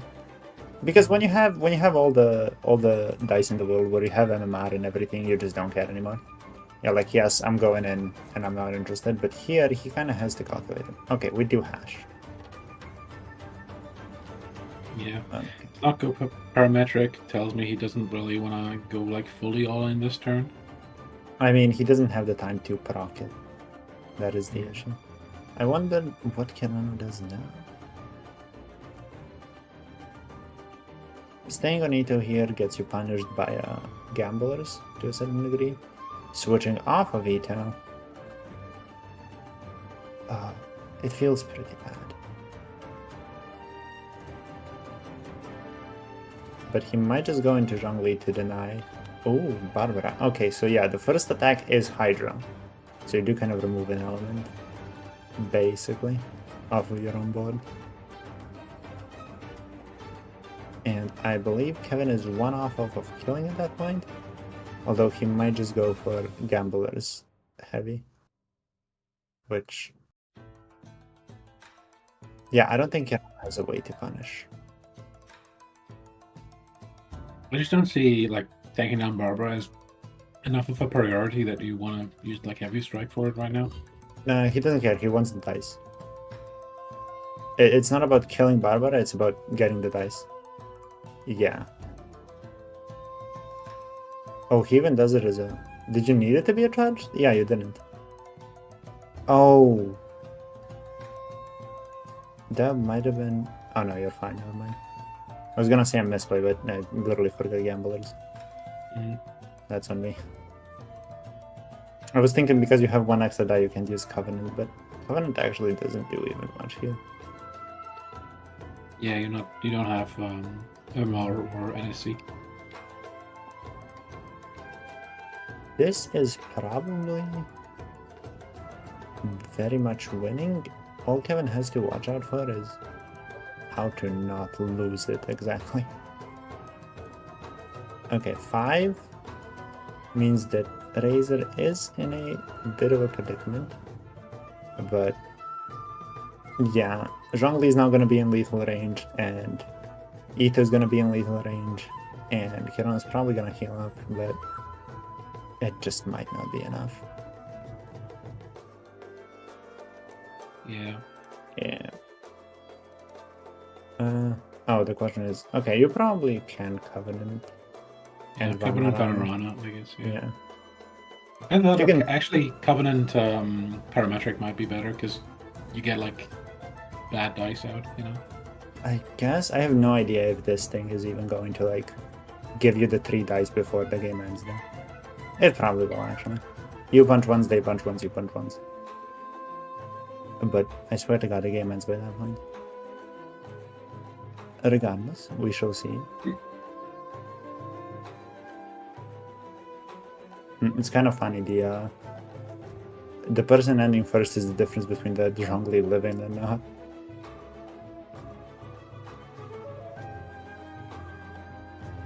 Alrighty, final round. Neither player with good dice. And that is how you know it's a good round.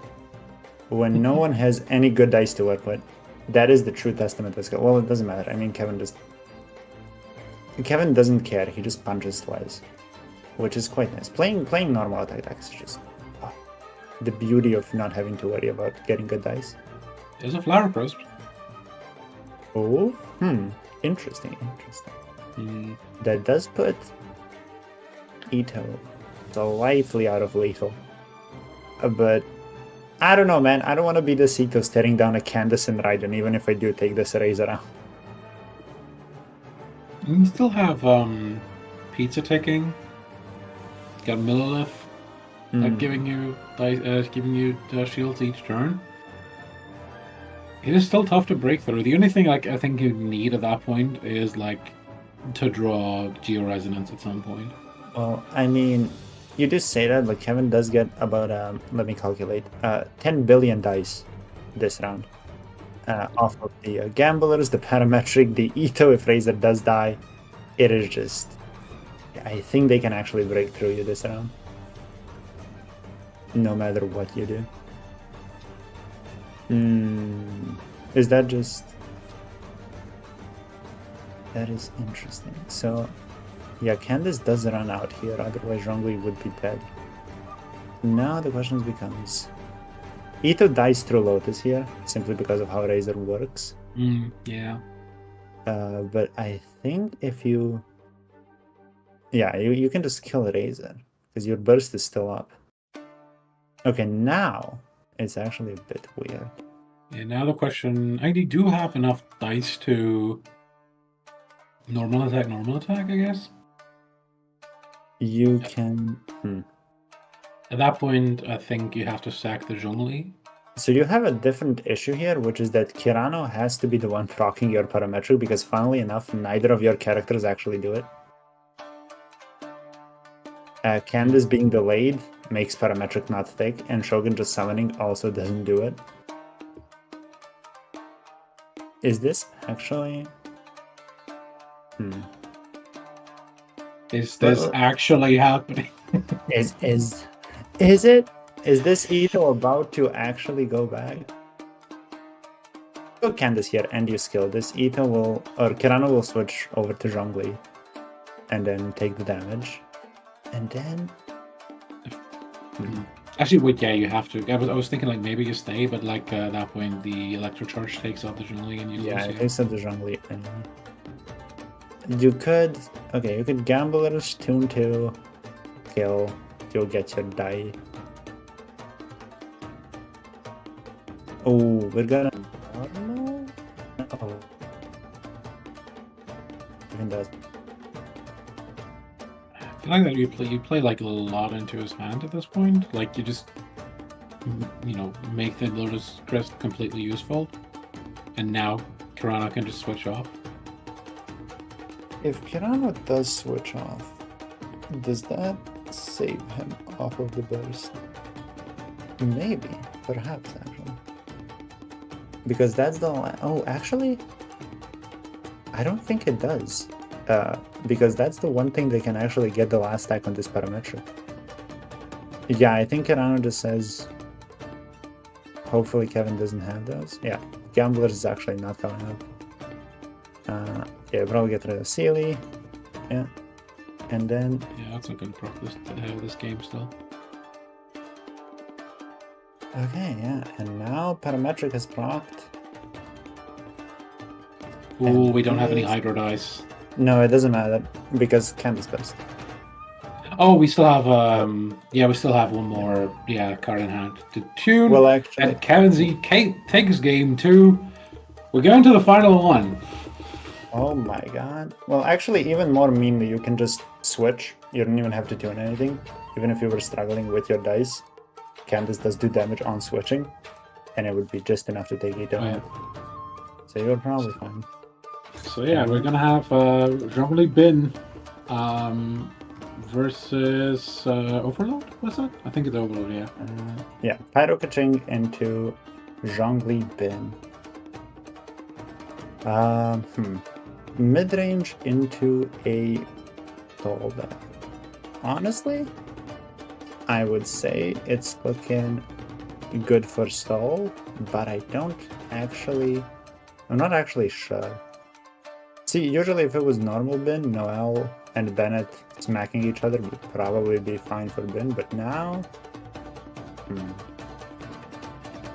Like, this might be one of those matchups where Zhongli, or yeah, Noel being Zhongli actually comes up. But we'll see how both of them play it. If we've seen anything so far is that if people recognize they're in a bad matchup, they will play it very much differently, and they understand their matchups, which is quite good, I do have to say. We do have the Klee variant of Pyro Kaching, so we do have Wind and Freedom in there. We do actually have a Sex Sword there as well. Indeed, indeed. Yeah, now Wind and Freedom, many people will play Klee for the Mondres over Agent. Especially, with Pyro Kaching, Agent does lose a bit more value than in some other decks. He's still a good anchor to be on, don't get me wrong. But especially into this meta, the question becomes, is that valuable enough? Okay, so one question I have to ask, does Bennett with Sack Sword, does that still always lose the 1v1 to Ito? Bennett with Saxon. I mean, depend, but I think his breakpoints, on the fly, I think his breakpoints are just ever too low to get Ito, who's geared. And we do have the gear definitely in place here. Oh my. The gear is... Oh, is it just gonna be full ramp? Oh, God. Oh, Lord Almighty. Oh, that is... I mean, we could just see the Zhongli takedown here, I guess. Turn 1. We could, but the question is, do you want to? Like, my whole spiel about Zhongli not being... is... Like, the whole fact that you can ignore Zhongli doesn't matter if you decide to kill Zhongli. I think it's the only thing you've given up, really, for it. I guess you don't have a 1 cost, otherwise, like... I feel like the only thing you've given up for it is Covenant. Sumeru City is in hand, but it's not being played because we already used a... what's it called? A 1 die ramp, so... Unless we want to Covenant best this Sumeru City, but I don't think we're doing that.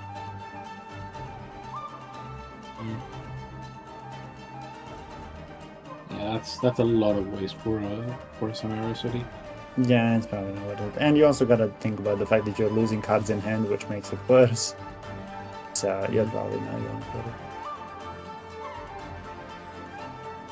Yeah. So, yeah, some ramp already out here. And it's probably not too far from bursting. We don't have Grand Expectation, though. So, Yeah. not the most valuable here. No. Okay, so we go... We do go Ito here, getting that free die off. How much are we willing to tank? Because with the bell, like with this Ito might be going for it.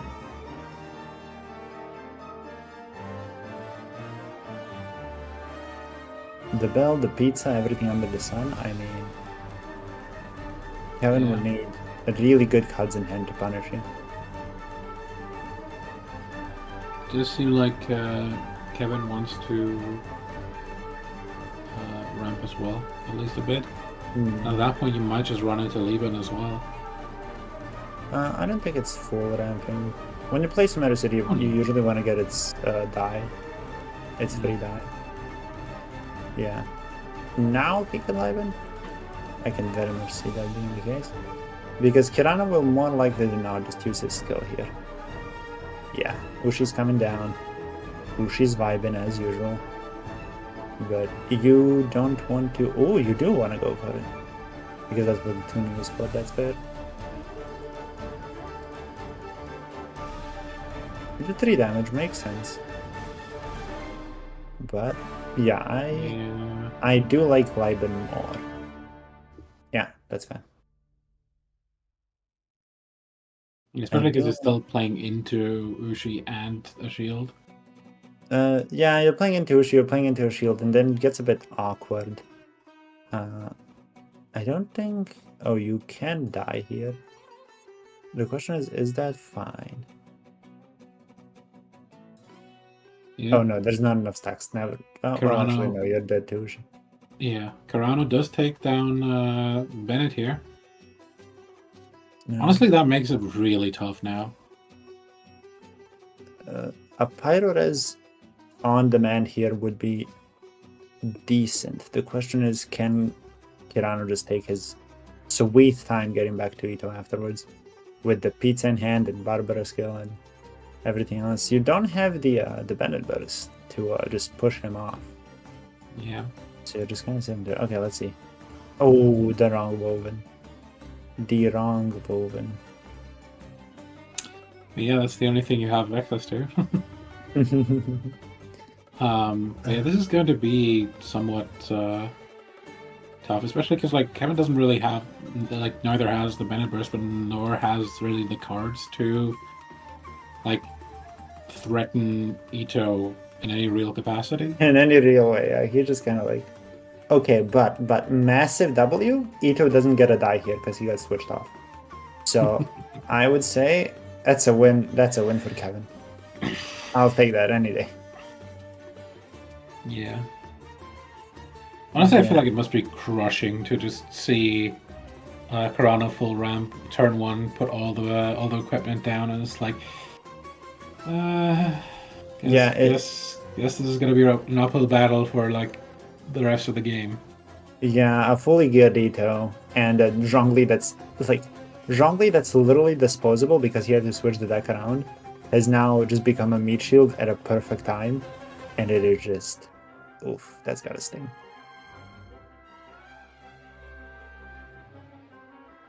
At least if it's Noel, you know you're doing something kind of, but it being Zhongli is just oh, we just go back.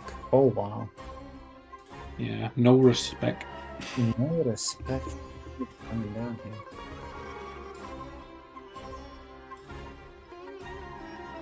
Can this Ito really tank through all of it? I mean, Klee's kill into a... What's her name? Kaching Stiletto. Yeah, that's a lot of damage. Decent chunk of damage, yeah. Especially like, I mean, it you know, you don't know, but like, you can't really like we know that it's not there, but you can't really just say like, okay, there is no pyro res. No, he can get Pyro Res here off of Sealy. Oh There my it is. And he has a quick Wait. switch too. So Yeah, quick switch Pyro Res. He has exactly enough dice for it. yeah, has to switch here, yeah. Yeah. Interesting. Yeah, interesting that he took the tank essentially on Ito. Yeah. It is possible that it is simply because you're planning on healing him back up with this pizza and everything else, but it's still... It's not that much healing. It's not that much healing. And Barbara being healthy does mean you can survive a decent chunk. It is quite interesting. Not to mention that this Kaching Burst is kind of scary with the 3 piercing. If it does come down to it. And Kevin does have an Ito in him.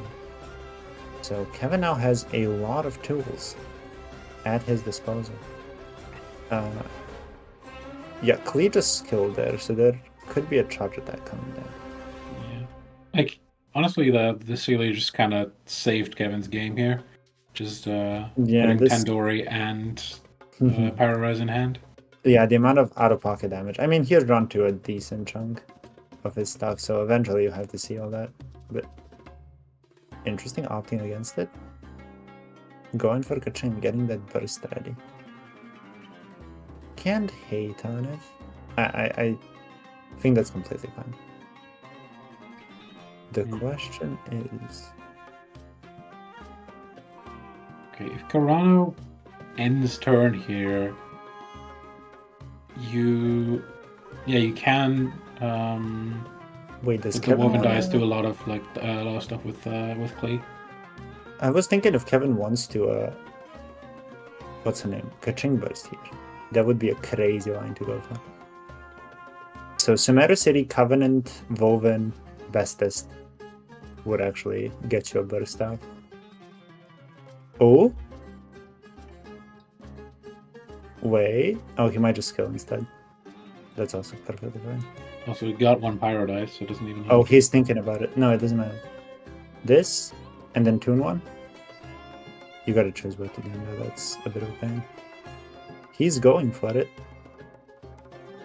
Lotus? I think that's fair. And he got Ching Bursts. He sees it. Let's go. Yeah, this is big. Oh.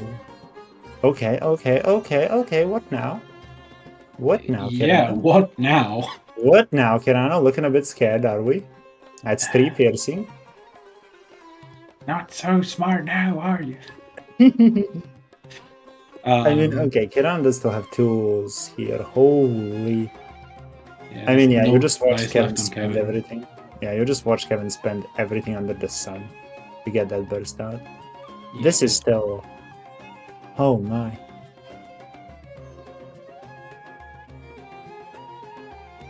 There's literally no way that Kevin could have squeezed a single damage out of that hand. Yeah, there is no... And here comes the Ito Burst. That's some shields. We're gonna see the Tenacity Shield next round as well. Is gonna use the Woven here to probably Pizza. I think he will just switch off playing around the Pyrolis. Oh yeah, that's also because yes, because once this Kaching is down, somehow, so you probably just want to make it so they can do shit about it. Okay, Then- there's pizza instead. Oh, pizza. This this Ito is going to be on. What is that? 8 effective HP at the end of this? I yeah. cannot tell what his shield is at. That's 2 shields, and then like 1 and 1, and then tenacity should come on top of that. So 4 plus his HP. Yeah. Does he live through a pyro? Oh, wait, what cleansed? Oh, the there's pyro? no pyro. Oh, you have Barbara Summon is up. Barbara Summon is up. Oh yeah. Barbara Summon is up. We've been casting for a bit, Barbara Summon. The entire time I'm thinking if he switches off, he cleanses the element, and then I forget that it works the same for Ito. Never mind. Never mind. Okay, we do have Wind and Freedom in Kevin's hand now. We still have Tandoori. If Karano isn't careful, This could end We very might- poorly. yeah, we might still see the comeback here. Okay, he is being quite careful. Yeah, this is probably just not enough. Karano might. Okay, Karano doesn't go Zhongli here because Wind and Freedom just takes you out at that point. Well, and Yeah, you he don't just- really get the dice for it. Yeah. Yeah, this is just. Dude, it's so cheap with 2 Sumeru cities up, 0 cost attack. That is so funny. Yeah, that's the overlap over to Zhongli. Yeah, I think we're just gonna see switching back. He could theoretically Zhongli's skill, but then again, you're playing into Mandres. Which he might just, he might say, well, if he has it, he has it, then it would not be the first time so far that someone has said that and regretted it. Okay, but if you go to Barbara, you lose to double Mandres. You don't, they have enough dice. But interesting.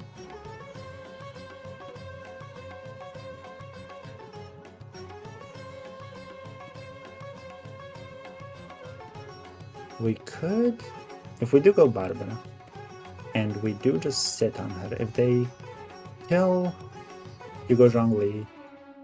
If they kill, you might lose. Go for the Two strategize. guns? Finds a woven Interesting. dice and send off. That's not right. I mean, yeah, strategize pays itself back, which is nice. But And I he has don't. another one technically. Yeah, if he wants to go for it again. I just don't know exactly what you're looking for. I'm gonna be honest.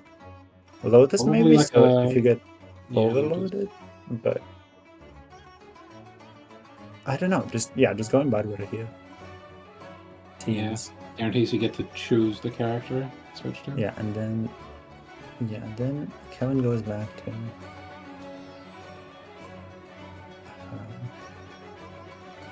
The question is, do you feel safe going on Ito here? Because the problem is, your Ito's burst is going to run out very soon. And while he should be able to still deal with Flea afterwards, the question is, can he? A lot of swap stalling. Kevin has decided to switch careers. This is now a stall deck. We will wait for you to spend your dice first. There's Yeah. nothing you can do about it.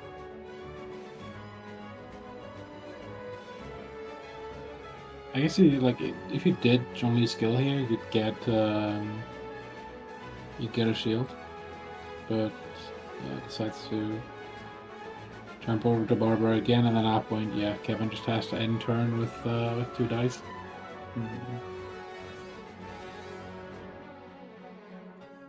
Interesting. I mean, you have a lot of stuff you can do here as Karano, but most of it does conclude as ramp. Heavy strike. We go back to Ito to cleanse again. Oh no. Yeah, but even still, I mean, Tandoori is a thing. It is, but it's just not enough. It's going Actually, to yeah, be we get 8. tenacity as well. Yeah. Yeah, it's going to be 8. The only cold comfort you have is that this burst right now, which is nice. Don't get me wrong, Klee is not in any immediate danger. But I don't think Kevin even has the stiletto anymore. So... Oh, he does, never mind. Okay, maybe... Oh, the quick switch Pyro is there as well. Huh. It is really coming down to the wire here. Yeah. What round are we on? I haven't checked. I don't know, but honestly, I'm like, I feel like with how far behind Kevin started this game, and I'm not even saying like Karano also made like a lot of very good decisions, but the fact that we are still in this game and it is actually still this close is really a testament to like how experienced Kevin is with this deck. Yeah, he has been playing it a lot. He does know what to do with it. And the double Sumeru City and a billion cards in hand definitely mean you start every game with, or every round with 10 dice, which is also funny. Okay, now what exactly do? You go back. Oh my. The fact that it never comes down to a big bombastic explosion means that you have to keep calculating all these possible lines to figure out what you want to do. Yeah. And It does feel like I feel like you just want to burst here. probably. Like I feel like if you go back to Kaching, like you're just wasting the haven't lost yet. You have spent Itos. Yeah, I think you just win here. I believe that to be the case, but I could be wrong. This Ito cannot kill Klee, but if he hits, he will go back to 5. You can just quick switch into Kaching and win off of that. And then if Zhongli punches you, he also dies. And then you quick switch into Kaching and you win off of that because they don't get shields. So I believe it is. Wait, no, it's not fully over. Because of the crystallized. The crystallized shield might actually come up here. Yeah. There's a heavy strike. It should still not be enough to take out in one shot, especially like I mean No, he just brushes does, down is the thing. Yeah, no, he doesn't want to take Klee out here. Oh, he does this instead. Okay, that's fair. That's probably even better. Yeah, if you decided to take out Zhongli here, you're leaving Karano on 8 dice and you have no way of interacting anymore. The issue is, what does Karano do if you don't decide to take Zhongli out here? You do have the ability to just slowly go Kaching. What is the exact play then? I mean, at that point, Zhongli can take out Kaching. Just with a normal attack. Kaching is on 2 HP. Right, for some reason that Tandoori was healing food for me. Actually, it wouldn't matter. What am I talking about? What? I am slightly... I've been in this singular game for way too long. At this point, everything is looking kind of the same to me. I mean, if we are this exhausted with this game, imagine how like Kevin and Karano feel. Yeah. No, he goes for the charge. Okay. Kaching is back to Ito. dice off of killing, even with this Ito. Yeah, there's no dice left on Kevin's side anymore, so you really can't find the win here. And then it's just Karano with 5 dice plus a woven. I feel like that should be enough. I do not want to calculate. I'm just going to let Karano do the math. That's heavy strike. That should be the Klee takedown here. Yeah, that should be the kill. Yeah, and then we have a woven. We have everything. Holy. GG's to Karano, moving on to the finals. Oh, what a match! That was quite the game. Damn. Let's go. Okay, well done. Well done. Kevin, quite impressive for just starting out, like having Karano start with all the ramp in the universe and then still being able to, make it so close in such a chess game in the end. Yeah.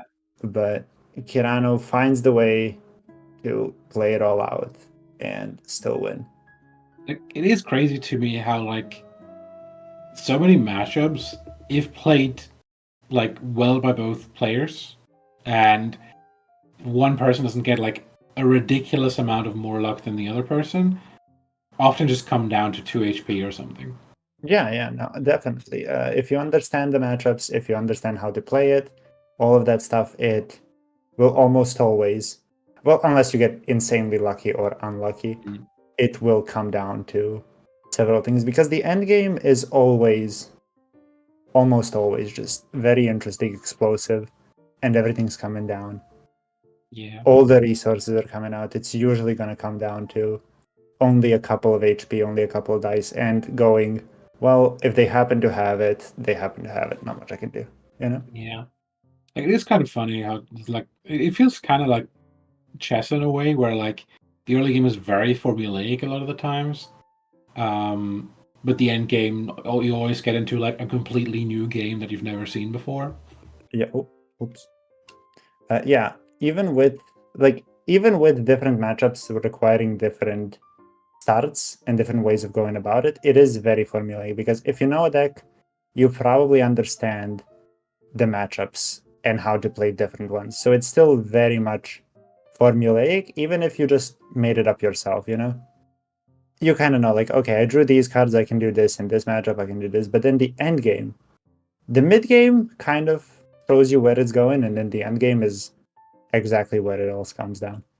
Usually they don't last about 4 rounds like they did this time, which, I'm not gonna lie, it's interesting to watch the chess match. It just, my brain was fried by the end of it. It was, oh my.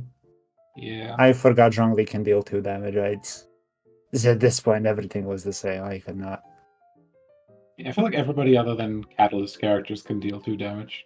They can. I just, decided that Zhongli can't today, I guess. I underestimated him that much. Zhongli no spear, just throw rock. Just throws rocks, yeah, exactly. He has Alright. changed. Oh, man. Well, definitely well played to Kirano, who is moving on to finals now. Yeah. We should be not too far off from watching our second semifinal, which is going to be Delfinder versus Alradaman. Interesting. Well, Elrado has taken on Zanin as someone who's already won a major. Now he's dealing with a newcomer. Can he deal with this obstacle as well and perhaps just take it all down? Or will it end up being the secret dark horse of this entire major? Let me quickly think here about like who was which seed here, because I'm just trying to think like yeah, if Alradaman is going to win this tournament, it's going to be through the first, third, and fourth seed. Interesting. Wait, is Kirano fourth seed?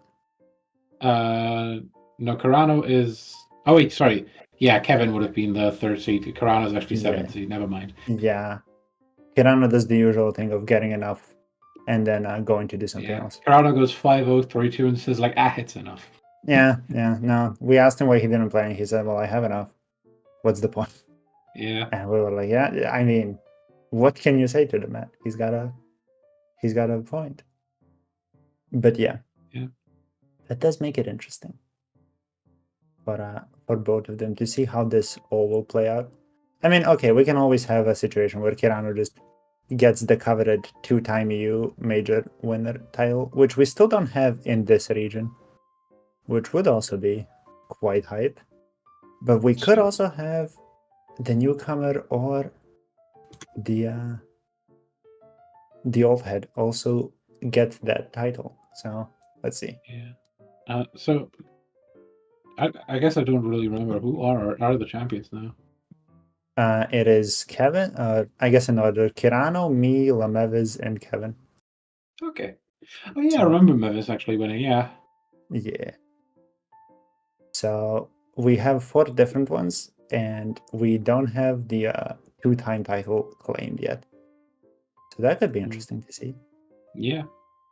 But honestly, like, I don't want to, like, obviously we have Delphiner as a new player, but I feel like Alrado, like, it would be a great sort of like story of him just like taking like being such a mainstay in EU, taking out sort of the biggest patch in EU's history, and then coming back to win the major.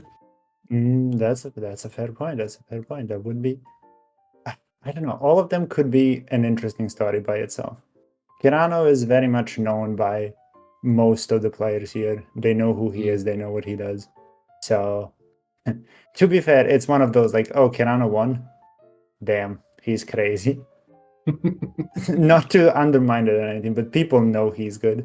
And beating Yeah. Karano is no small feat. So if anyone does it, it is impressive. But if you don't, well, it's he has proven himself to be good many a times. Yeah, and it's kind of funny as much as like Karano sort of does come in with like very few weeklies most of the time. When you actually look at the weeklies he played, you always see like, oh yeah, taking down Squibble, taking down Beb, like our 1 and 2 seed in the one weekly he won. Yeah, no, Kirano very much does not care who he's up against. I mean, I'm sure he notices and stuff. He knows players. I don't think he just randomly plays. But, he will face anyone, and I'm pretty sure he will have the same mentality of just play the game, nothing else to it. So, who knows? It is quite important to not lose faith or hope.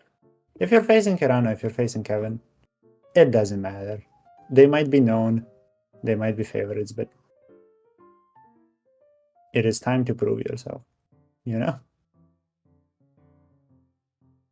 Gonna quickly ask how long we have until the match, Oh, just sure. so we can see if Go we can like, take a look at maybe the bracket or the player cards again.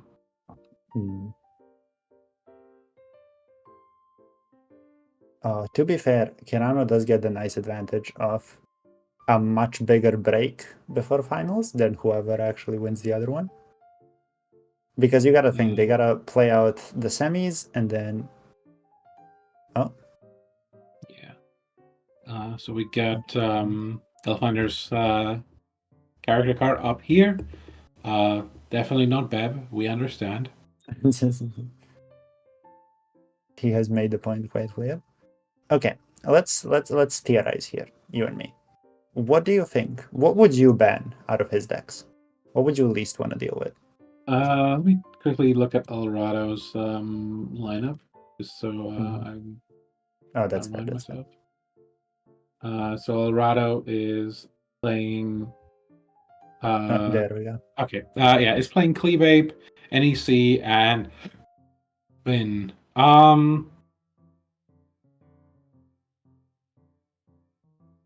See, I feel like, like Bin is hard to punch through, but perhaps Zhongli might actually be harder to punch through. Zhongli is lower damage than Ito, but is honestly harder to punch through. Most likely. And you do not have like sort of the biggest like strike through power on Alradaman's decks. Like you don't really have like a deck that can really like push out a huge turn to take down a Zhongli. So it might actually be more difficult to take out the Zhongli than the Ito. At the same time, obviously, like it is a lower power level deck. It is. I'm trying to think about it, and it honestly kind of comes down to how many layers of it you think deeply into. So let's say you're Alradaman, right? what you know is that NSC does fairly well into both of the stall variants, right? So you can probably take one out. But you also know that your opponent knows that. So you're probably getting that banned. So now you gotta think about it that way. Like, what are you gonna do now that your NSC is gone? Well, Cleave Ape, we have seen it. I didn't believe in it, but Fruit of Fulfillment and the way to play it does seem to have yielded some actually decent results. So it might actually be that you want to ban the SC deck, because you might actually struggle against that one the most with both of your decks if you do lose NSC.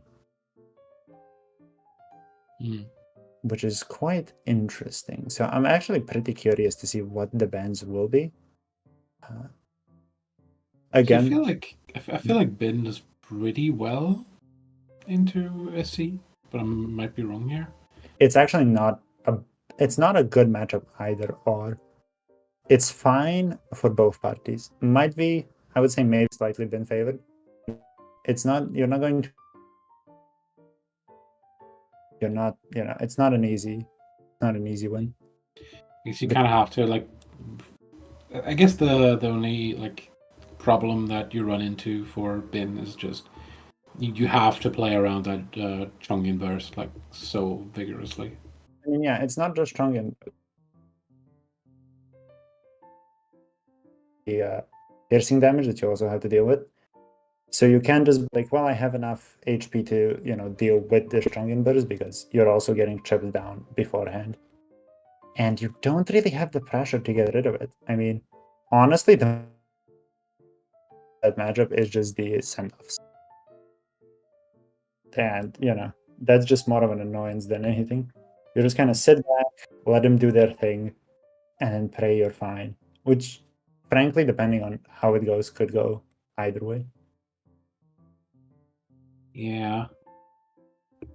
Perhaps after talking through all of this, the bans might actually not be that important. Honestly, with everything we've had so far and how many matchups were presumed to go one way and then we saw that they went the other, I would not be too surprised. We will see how it goes. I mean, players might just decide based on what they want to deal with and don't want to deal with over what they think is a good matchup, because comfort is also a big part of it, right? If you know a matchup, even though it's kind of bad for you, banning that matchup is probably worse than just letting it go. Yeah. It does seem like we're going to need a bit more time to figure out the streaming situation for this match. So I think we can take a short break, and then we will be right back with the semifinal number 2, Alradaman versus Delfinder. All right.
And welcome back. Finally, it's been a bit, but we finally figured out how we're going to do this. Sadly, we are not getting Delphinder's perspective, but Alradaman, and I guess we'll have to do. We will make it just slightly more interesting by also having to guess exactly what Delphinder has in their hand. Which, and perhaps also what's happening on screen. Okay, I don't want to shit talk Alradaman too much, but Alradaman is kind of known around here as like one of the POVs you avoid until you have no other choice. Well, it's alright. We're gonna battle through it. We're gonna go for it, and I fully believe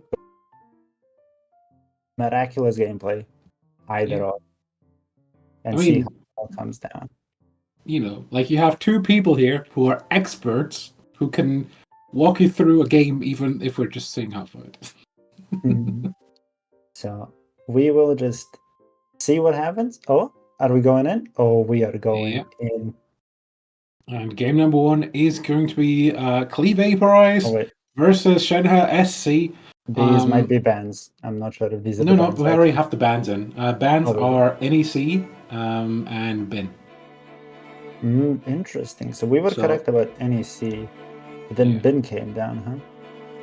Yeah, so that is going to be on the Zhongli deck, Zhongli Laboratorial Oceanid, and on what was the second deck? Damn, I'm bad. Oh yeah, Shen EC, as we see right now. And then on the other side, we do have Clee Vaporize and Bin, I think, left.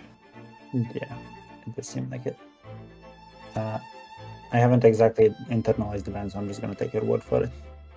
The bans are in the tournament production chat. Right.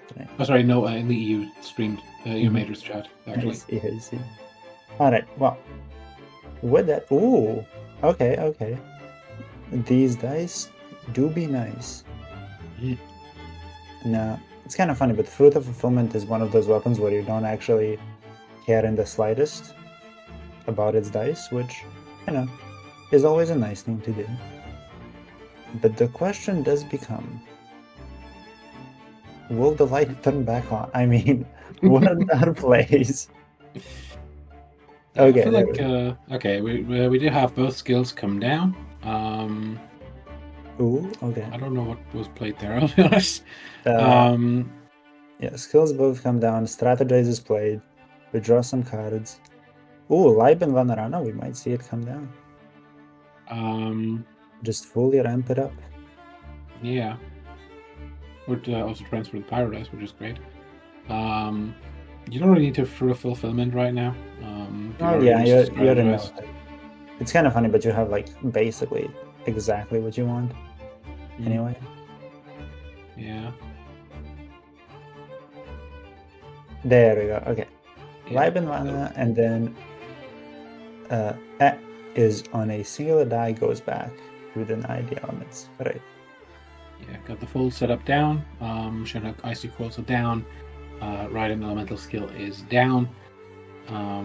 There's going to be a Superconduct here on the Mona. Exactly. And then if what's it called? If Alradaman happens to get a Pyro-Res and kill a Shogun, it is not the worst thing in the world. Because they'll probably deal with it even without Shogun, but you're not that interested in it in this matchup. Yeah. So there's not much. It was a bit of an adjustment time for me to figure out that, like, including Shenhe instead of Razor in this deck means like Shogun Burst becomes like so much less, Yes, she just happens to be a degree better than just being Miko, right? So if you're really like looking for characters for 3 decks and you want Shogun someone else, you could play this with Miko as well, although it's not as highly recommended. Okay. All right, we are back. We have our next frame of gameplay. Yes, we do have the Fruit of Fulfillment come down. Yeah, on Clay, so a bunch of more cards drawn now. Fruit of Fulfillment. She used her skill by the looks of it. and the Liusu came down. So Shogun is pretty low, and the Shenhe is in her crosshairs. Yeah, What Shenhe was will just come switched to. Yeah. So Doesn't have a. Alradaman. Sorry, go ahead. Go. Okay, just switching back to Shenhe to build the burst here, get the superconduct setup down. Honestly, like, Shenhe is not in too much danger, I think, here. Yeah, like Alradaman can get his burst down, but I don't think it's going to be his #1 priority by any means. Yeah, is considering going back to Mona. I think it's actually honestly like a decent play. Built that Mona burst as well. Yeah, just spread your damage out. Now, the main pitfall to not fall into in this type of matchup is going, well, most of my characters are fairly healthy, I'm fine. Like, no, once one gets low, all of them are low, simply because of how AoE decks work. So that Yeah. false sense of security is something you need to avoid at all costs. And once they are low, like, Chong'in is like such a good cleanup for this deck. Like, the icy quills make the normal attacks and skills do so much damage, and obviously, like, the burst can blast through like any wall you can build up, really, especially Yeah. with cryo resonance. Yeah, like his skills and auto attacks will do an insane amount of damage, and then the burst will just make sure that you're not getting out of it. I see. So by the looks of it, Shenhe did kill into burst or punch into burst. Okay, this is going to be Mona going down here, actually, in the end phase. Yeah, which is interesting. It actually means you give up like any like use of pyro resonance for the rest of the game, pretty much. Yeah, the 3 dice are just, or the 3 damage is just not gonna be coming up. You could theoretically pyro resonance kill, what's her name, Shenhe, and then pyro Mondrez kill the Shogun, I guess, but I don't know if that's what you want to be going for. It truly does depend.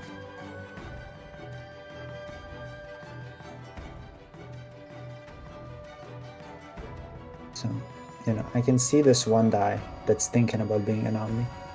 Do you see it? Falling down. It's interested in being an Omni.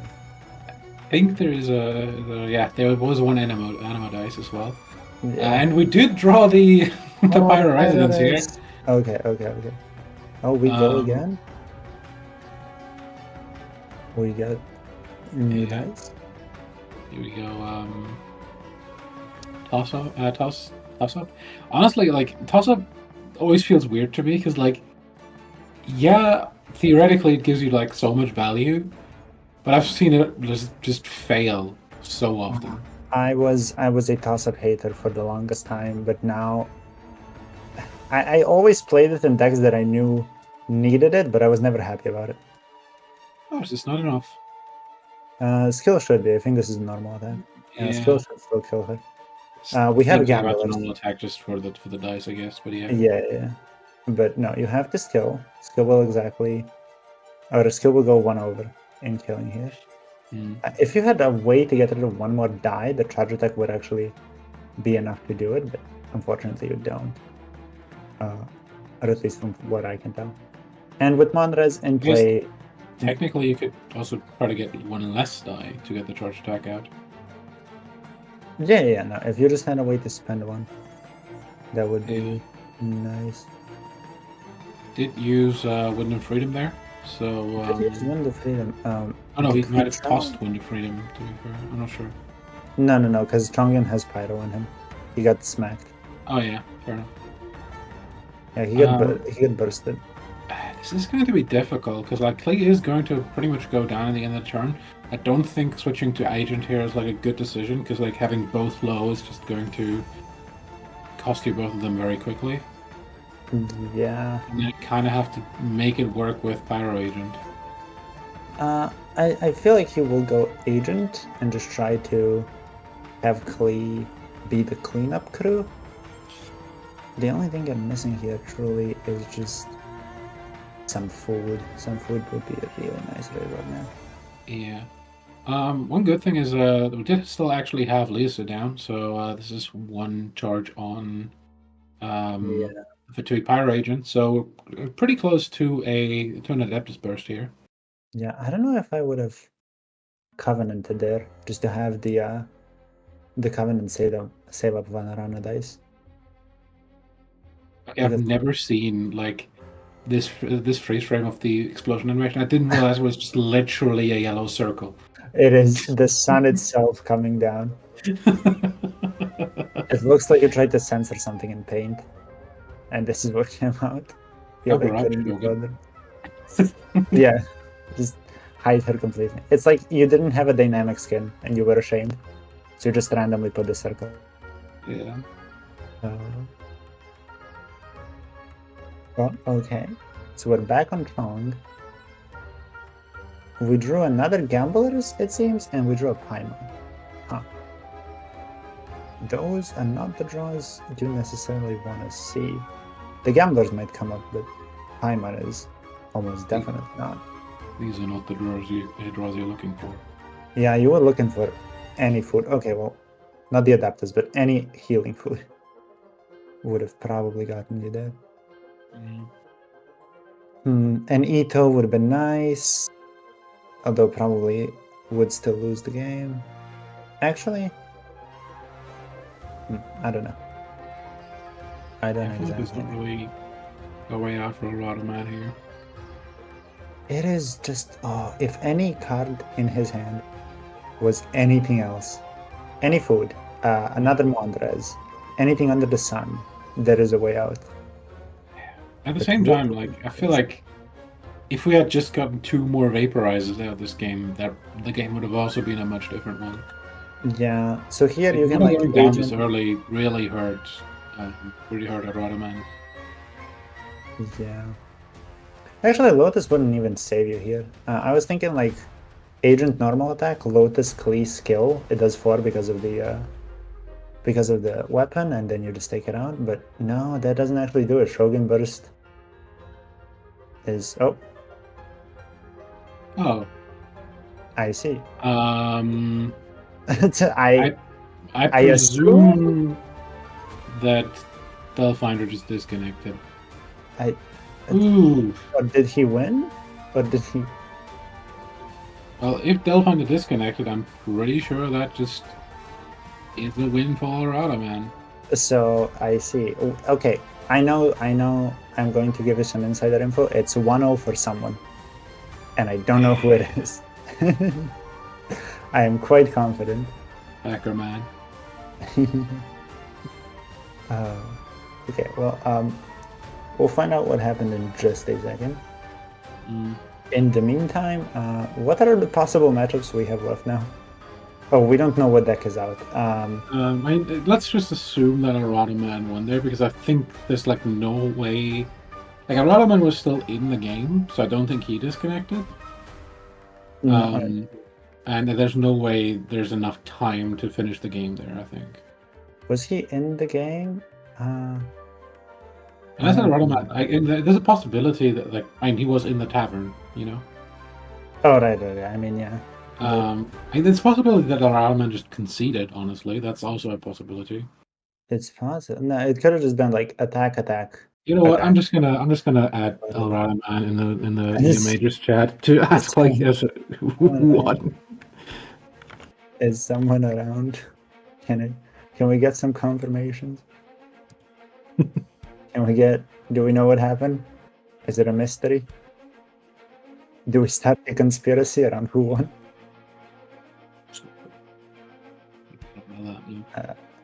They might be starting up a new game, actually. He might not. Oh. Okay. Alradaman says 1. Alright. So I presume Alradaman might have just conceded there. Yeah, could have been. Oh, okay. Oh, this is interesting. So this might take us a minute. This might take us a solid minute to set up. And in the meantime, what do you think about the Ben versus Geoceanid matchup?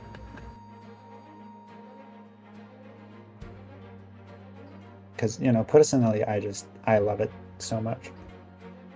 I'm sorry, I just was talking to Total Production. Like, you know, this is gonna take a bit. It's gonna take a minute, you know. Besides that, we're good. It's gonna be fine. I mean, it is going to give us the time to, you know, breathe and, you know, just analyze the freeze frames we get from the game. That's a fair point. We could also, you know, just ever so slightly kick back, relax, and watch as we slowly get to round 15. Oh my, can you imagine we get to round 15 in majors? I mean, my god, wait, I have a new goal. Two Georaz. That's 2 Georaz. Okay, this is what I want now. This is my new goal. I don't care who it is, I don't care how. I want us to get to round 15 now. This is what I live for. I want this game to end on round 15. Do they both have Barbaras? No, they don't. Okay. It's gonna be harder to drag it to 15 then. But I believe fully in the power of Bin and Geoceanid. To drag this out. We're gonna have the 2 tenacity, 0 weapon, what noodle fight. Yes, no weapons, just tenacity. Both play 2 tenacities. The damage per round is negative. Okay, but on a more serious note, I do believe Bin is favored here.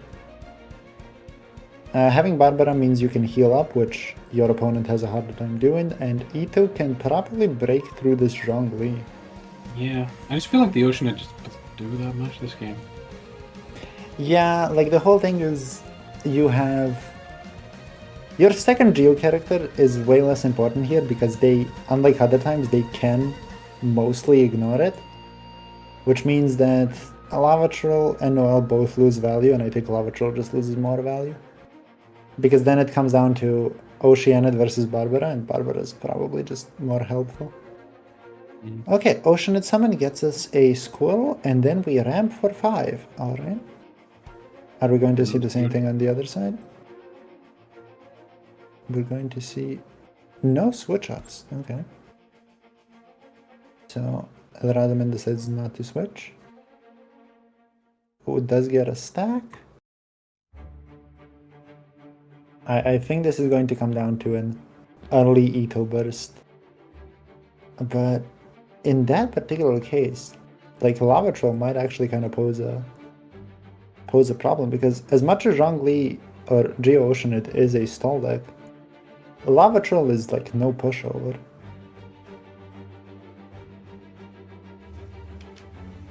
He very much does still smack for a lot.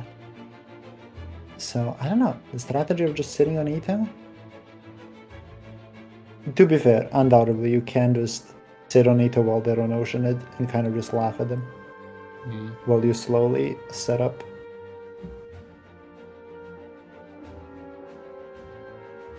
I'm wondering, in the same vein, will we see some early Zhongli appearances as well? Okay, now we swap off. If we're not gonna sit on Ito, I feel like we could have done this last round, but...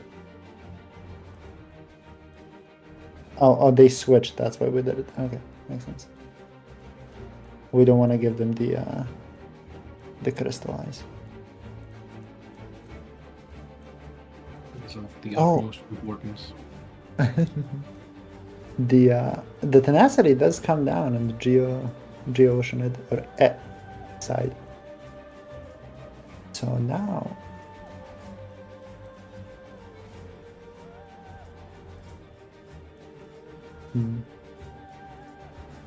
now the question is, how do you want to go about it?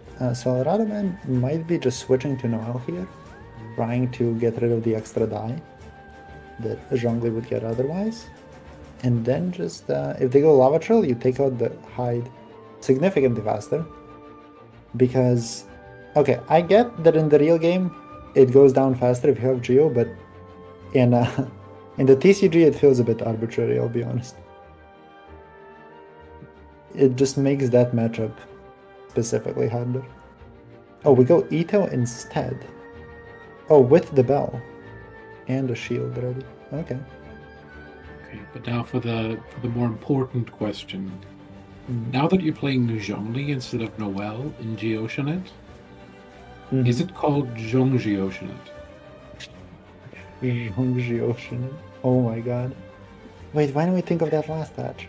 Wait, people don't play as the deck as much now. No. We missed out on it. Well, that is a hit to the community that we will surely never recover from.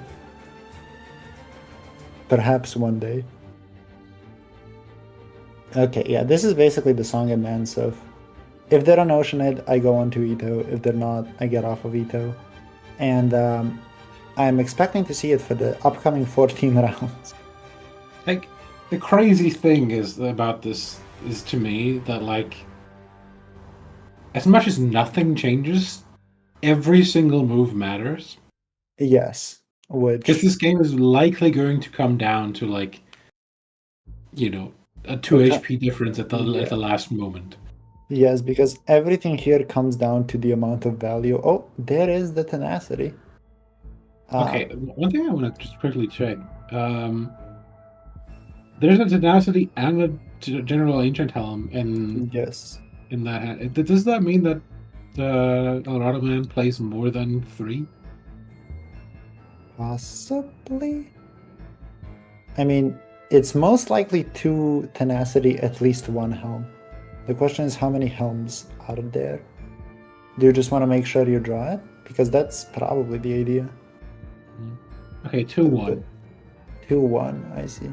2 So tenacity, just 1. ups your chances. Perhaps he has done the math on it, because God knows I haven't. Yeah. Ito, or rather, bin TC crafting was not in my list.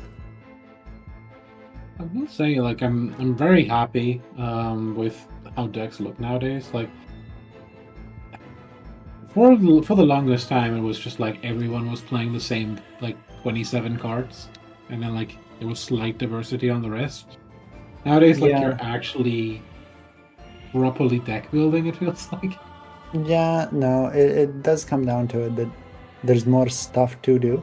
Whenever a patch has only 1 to 2 good decks, it gets theory crafted so hard that we figure out the exact best cards.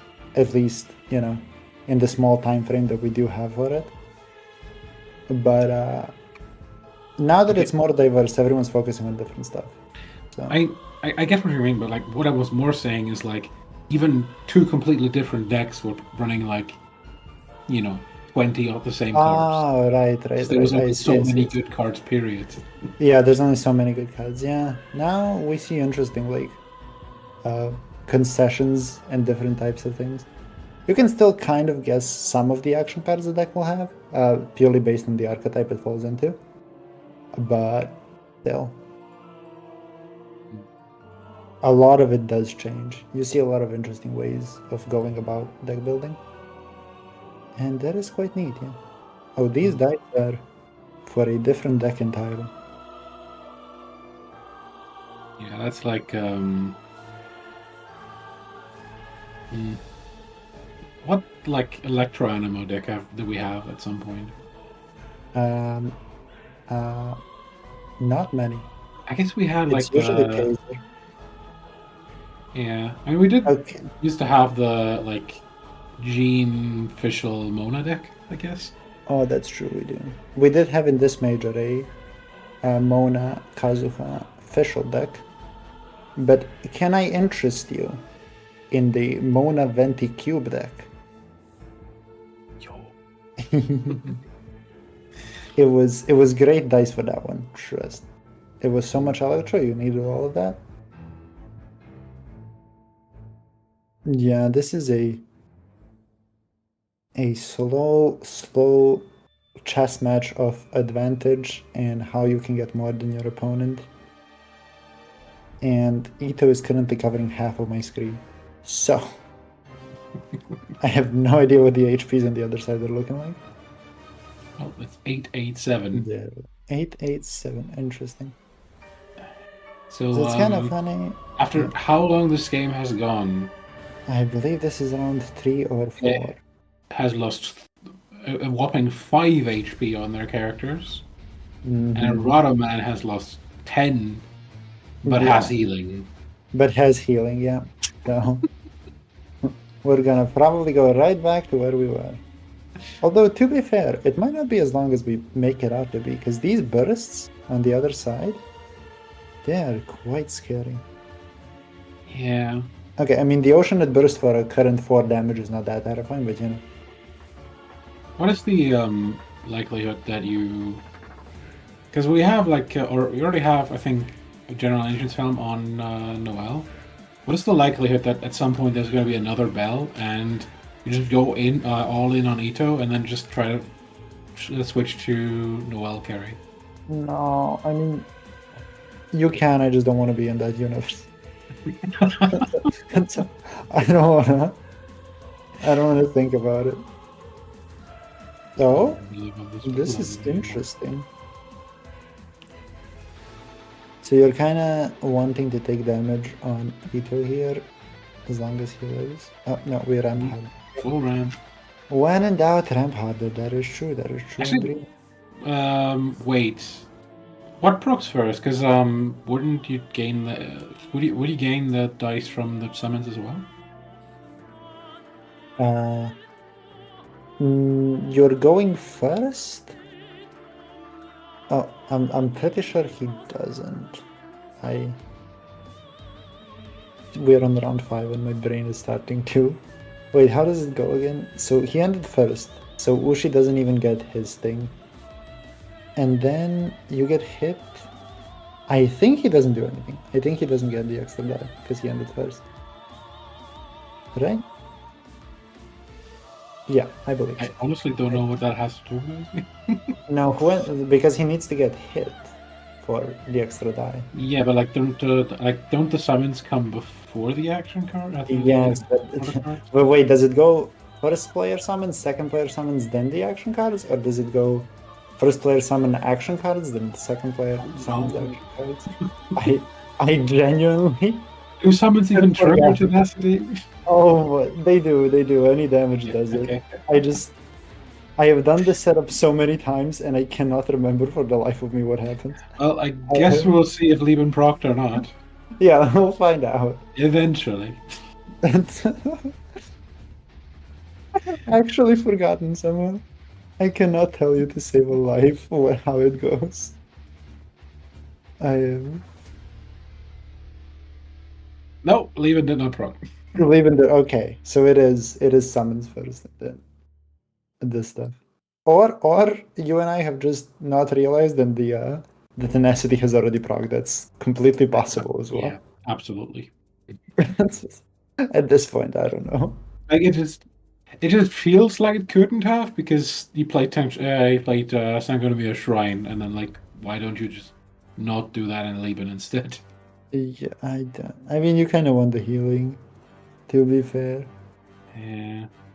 Okay, Lava Troll bursted and I don't know where it went. I think actually. Noel has to be Noel, yeah. Did she heal up that much? Oh, because she has. She has the general helm, yeah. She probably got low. No, she didn't get low. How did she deal with it so much? That's the first. That's the first burst down. Oh, the round is over. It seems. Yeah, Alrado using a woven dice to get the Lieben proc finally. Yeah. It's a lot of damage on Barbara. Yeah, unfortunately once Alradaman ended last. This Barbara is down, right? I mean, she's on 3. He has Vortex. Okay, it just comes down to if wants to go for it or not. Which, you kind of want to. The question is the Barbara skill that's about to come down enough value for you to care? Oh, actually, no. Ito already bursted, so you probably just go for it. The thing is, though, I'm pretty sure Alradaman ended last, so... Yes, he did. Beb can just skill on... Drop me and take it out, right? He can. The question is, does he want to? You would probably want to be just a little bit safer and get some, like, if you have some shielding, you probably play it right here. Oh, okay, no, we just go for it. Okay. Yeah, Yeah, not it's Ito, because Ito has all the stacks in the universe. And he smacks. I believe if it's a charge, it's 5 here, which means you lose 1 HP on Zhongli, and then you probably 5 cost or something. Maybe not. You don't get that much shield.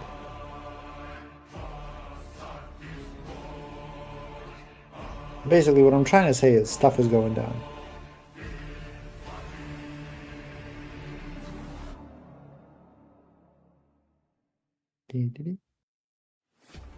Okay. Ooh, petrified. mm, Took the damage, petrified him.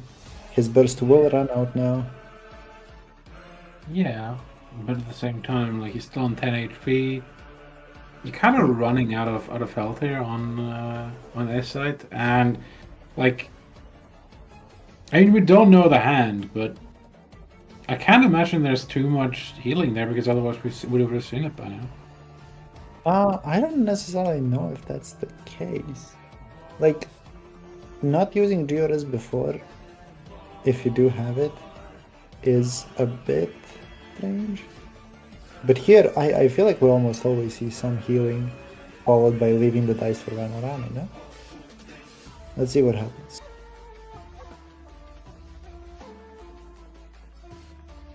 Because this Zhongli deals, but he does not deal enough, you know? Mm. Oh, Abyssal summons Pyro. Actually, no, that doesn't matter. Okay. Actually, No, no, it does. Never mind. This is enabling a vaporize burst for for the ocean. Oh god. If I see a vaporize or do a normal attack, I will. It's fine. I will. I will commit crimes. Okay. There will be no salvation for any of us. Okay. Well.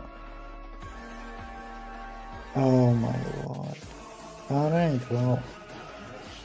You probably. Do you draw for just 5 cost here? Oh, Switch. no, it's a vaporize burst. It's a vaporize Oh my burst. god! No, no. Does he do 7 damage? How It much? doesn't. It's 6 plus 2, it's 8. Oh my lord. Damn! Goodbye, Noel! It is, come down. Well, we're gonna see. And now we're gonna see It Ito was take. burst in response. We're gonna see Ito take no prisoners. Yeah. Note the absolutely horrendous dice on Alradaman. Yeah. You have just enough ramp cards that you never use to just make it out. I believe. Okay. No! No! They have an Ito! It doesn't matter! Oh my lord! Petrified! No. We have all the dice in the world and nothing to do with them. It's fine. Yeah. We actually have a decent chunk of stuff to do with it, which is nice. It just so happened to be nice. I don't know if it saves you that much though. They have 4 dice. If they normal attack for 4 and switch off. I feel like keeping a Lotus Crisp is more important than putting down another Wharf. No, he played it. No? Did he? Okay, I thought he tuned it. No. He tuned the tenacity. Okay, fair enough. Yeah, he just needed 1 tune because of the the tenacity in play. And then he played the crisp. So if Zhongli punches you, he gets either to 6, and then the summons get him down to 4, and then he gets 2 shield, he's on 6. And then we don't have Oceaned anymore to vaporize him again. Oh, the second Ito, not gonna be what you want to see. Yeah, And so gonna be trying also pretty low value here. oh my, everything is low value. What sendos? There's no summons. Okay, okay. Mondres? Mondres. Mondres. We I know. don't know what it does in this case, because I don't think they're leaving the Zhongli. Okay, maybe maybe they forget. Maybe they just forget. Okay. I mean, at the very least, like these two Harbor Wars have like brought a lot of tuning fodder. Yeah, if nothing else. Okay. Then Zhongli gets a die. And then Ito gets a stack. Then Ito gets a shield. And then Zhongli is about to get a shield. 1-7.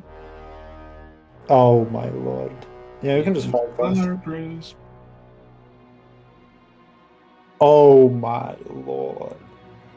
Well, in case you have, I don't know, God on your side as well, he has just defended himself so Yeah, much. that's going to mean that already took game one. It's looking Yeah. like in a very good position for game two. That's going to be the game. Woo! And Delfinder is moving on to the grand finals. Oh my god, the newcomer, dark horse of the tournament against Karano himself. Let's see. Ooh. So we're either Spicy. going to have like the first duo champion of EU, or we're going to have a Royal Roader. Oh, okay, okay, okay. I'm down to see it. I'm down to see it. This is Yeah. actually going to be quite hype. Yeah, But this is if only going to take another 3 hours. approximately, yes. We do have Geo Kenki and Geo Ocean in 2 bins. So you know, if you don't get tired of Geo Res today, you never will, I guess. But let's see if the long-standing tradition of finals being a quick 2-0 will come true, or will we sit here until you know at least midnight? Yeah. High UTOs, Delfinder's coming. Easy, easy.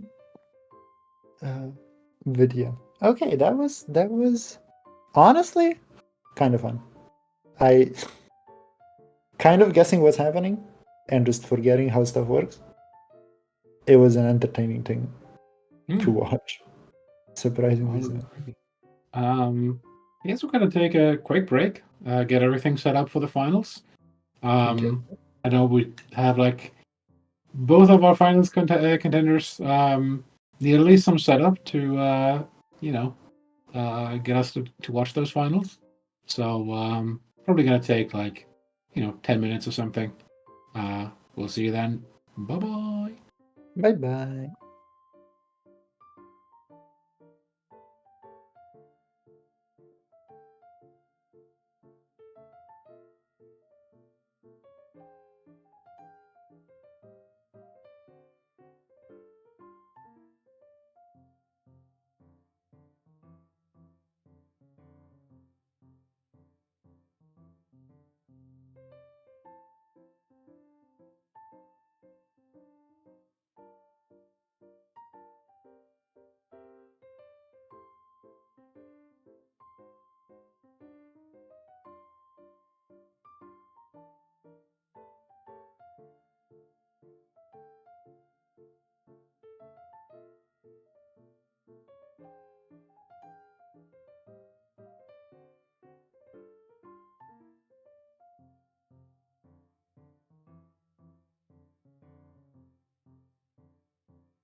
And welcome to the grand finals of the EU Major. We got Karano versus Delfinder.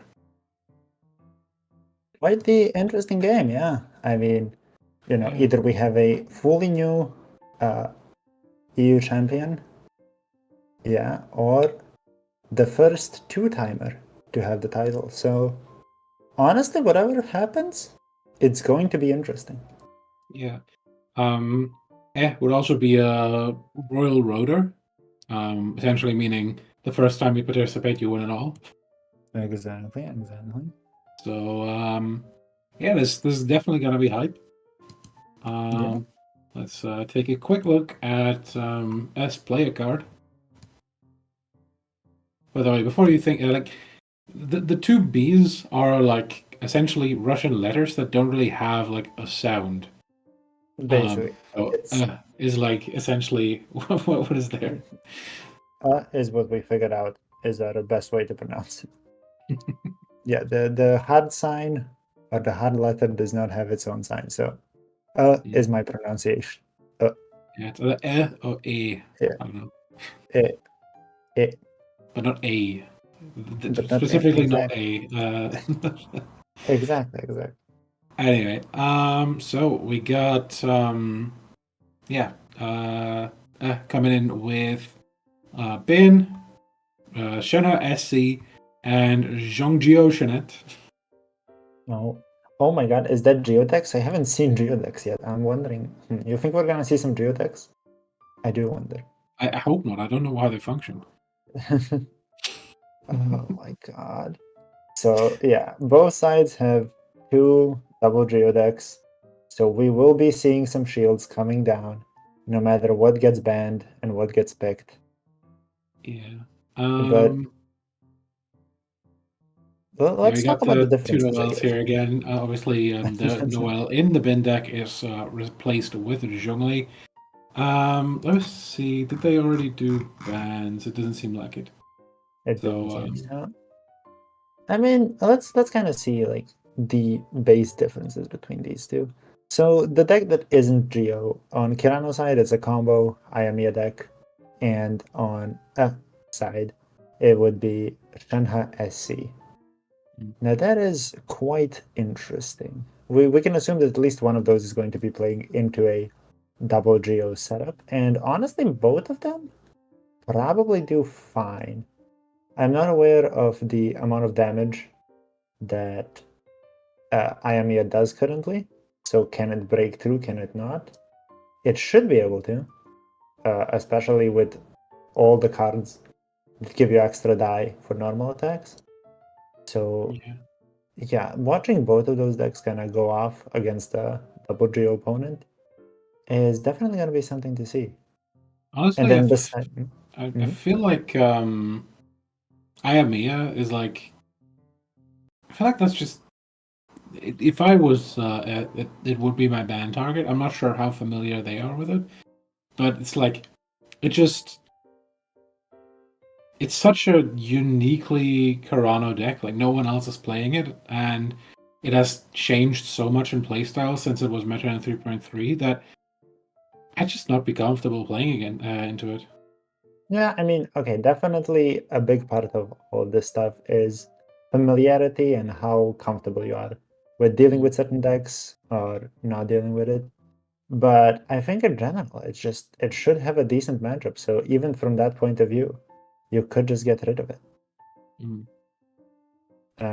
Yeah. So there is, oh god, there is a universe in which both of the non-Geo decks get banned, and we just watch Geo mirrors. Well, not exactly mirrors, but Geo and Geo all the way down to the EU champion, which is At that point, we might be done before midnight. perhaps. For Who any knows? non-Europeans watching, midnight, at least in Central European time, is in 2 hours. So Yeah. So, depending on how it goes, we might be here until midnight, or we might actually make it before that.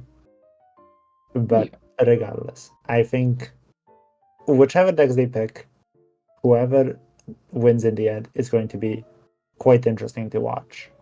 Will Karano take the coveted 2-time champion title, or will we just have another new player just pop in, win, and then claim their title?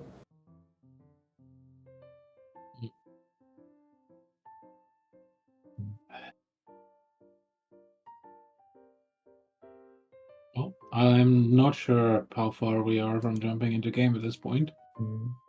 And yeah, we do need to set up the stream and everything. Yeah, it seems like we actually might have that done. Karano is in the waiting room, so Okay. There's a I chance.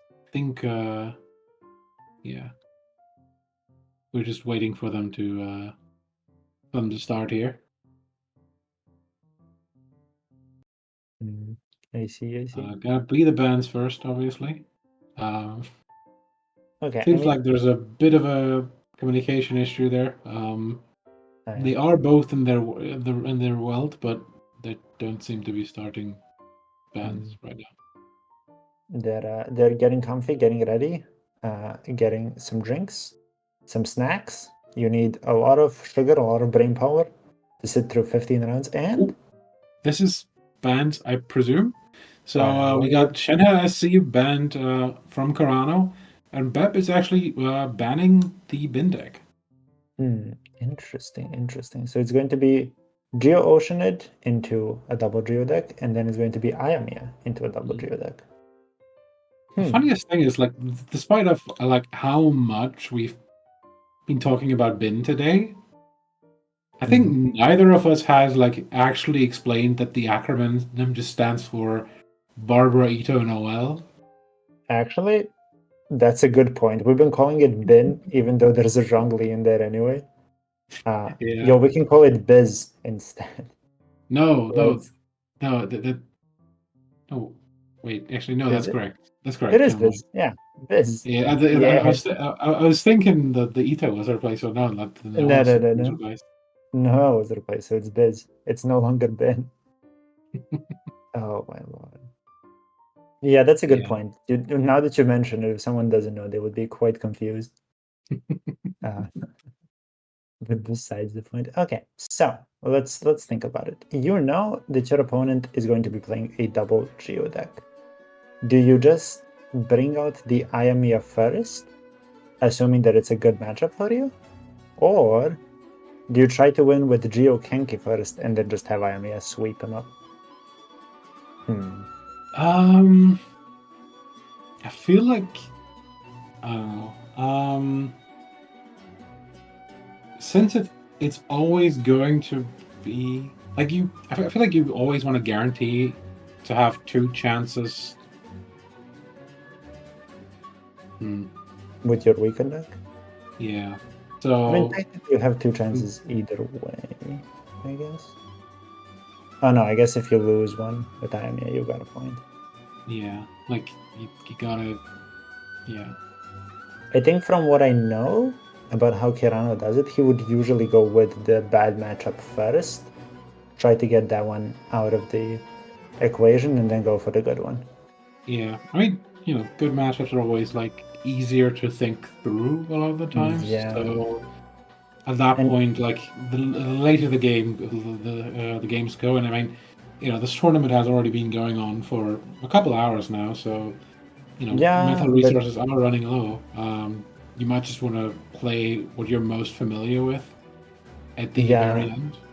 Yeah, but Karano did have also decent break, so his energy must be somewhat back now, so he can probably just go for Geokenki, try to clear it with that, and then see how Ayamiya does.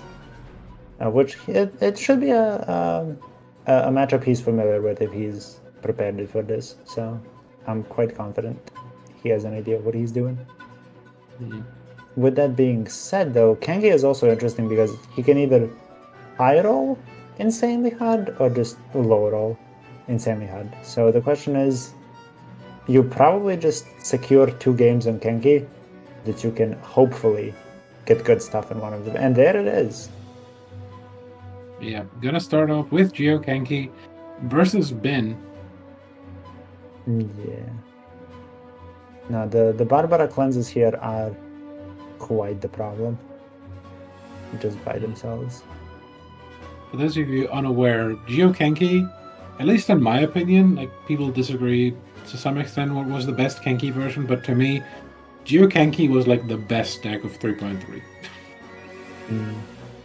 I'll be honest. Obviously, the big Kenki nerfs. Yeah. I'll be fully honest. I have no idea. I didn't play at the time, but I'll fully take your word for it. Yeah, like there were the different like approaches to Kenki, but like Geokenki was like the most all-in on Kenki, and I feel like Kenki was so good that it's like, yeah, that's what you want to do. Oh, that is brave. Saving 2 Dendro when he only had 1 Omni and 1, what's it called? Cryo? Is he going to also be ramping here? Oh, his opponent He does had that. he had Best's companion, so he probably was always going that's to be fair. able to That's get it fair, out that's properly. fair. My question is, what exactly comes down here? Oh, match? We just match him. Oh, is he just gonna? Okay, Yeah, you just no, go it's full ramp. exactly, yes. It's full ramp. I was thinking maybe you'd go for the cryo summon at least. You could, but since they haven't done anything, the game is just basically pushed off by 1 round. Yeah. Oh, the Geores, okay. Yeah, so Ant gets all the necessary stuff ready, but Karano gets more cards, which can draw him into the stuff he does need.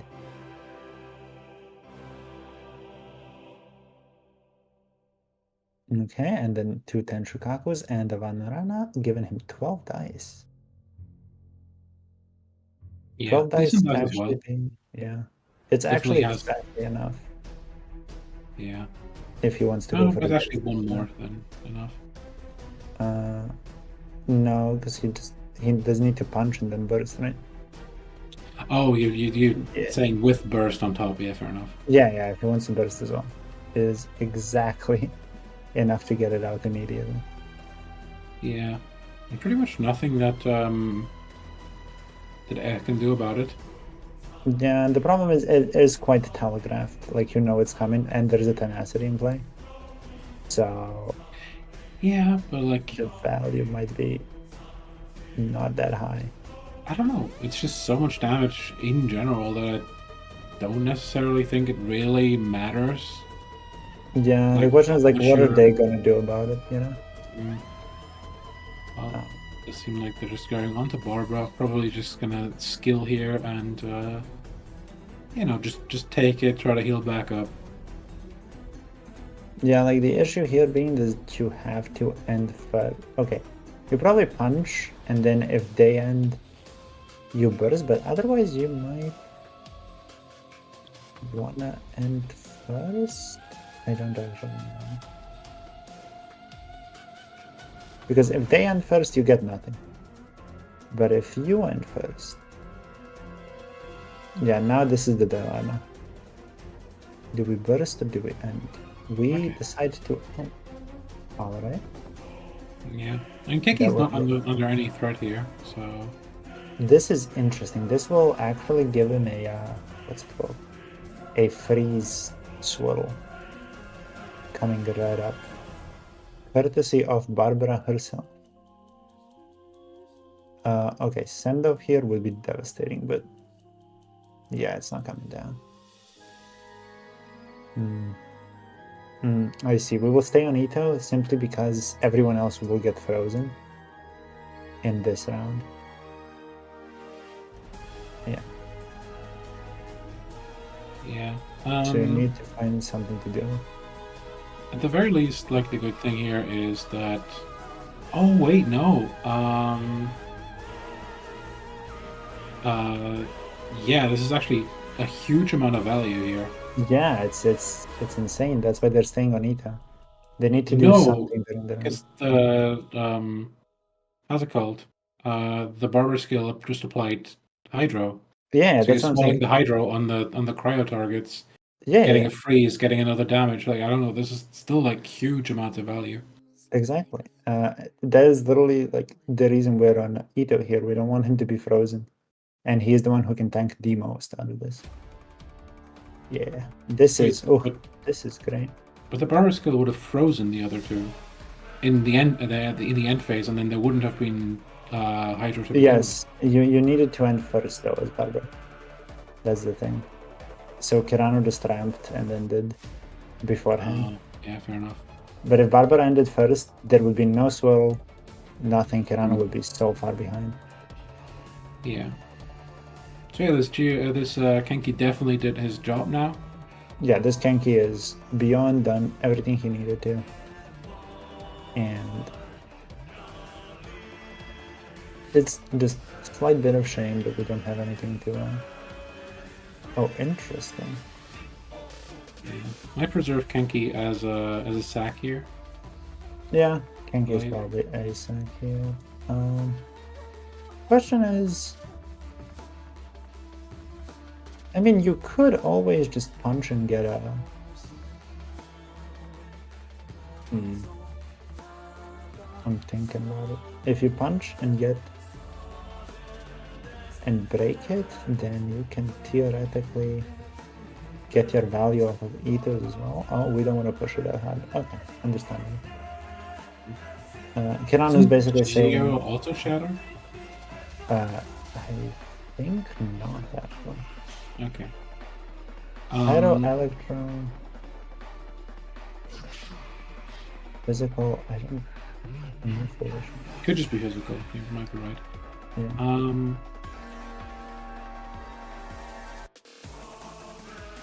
Yeah.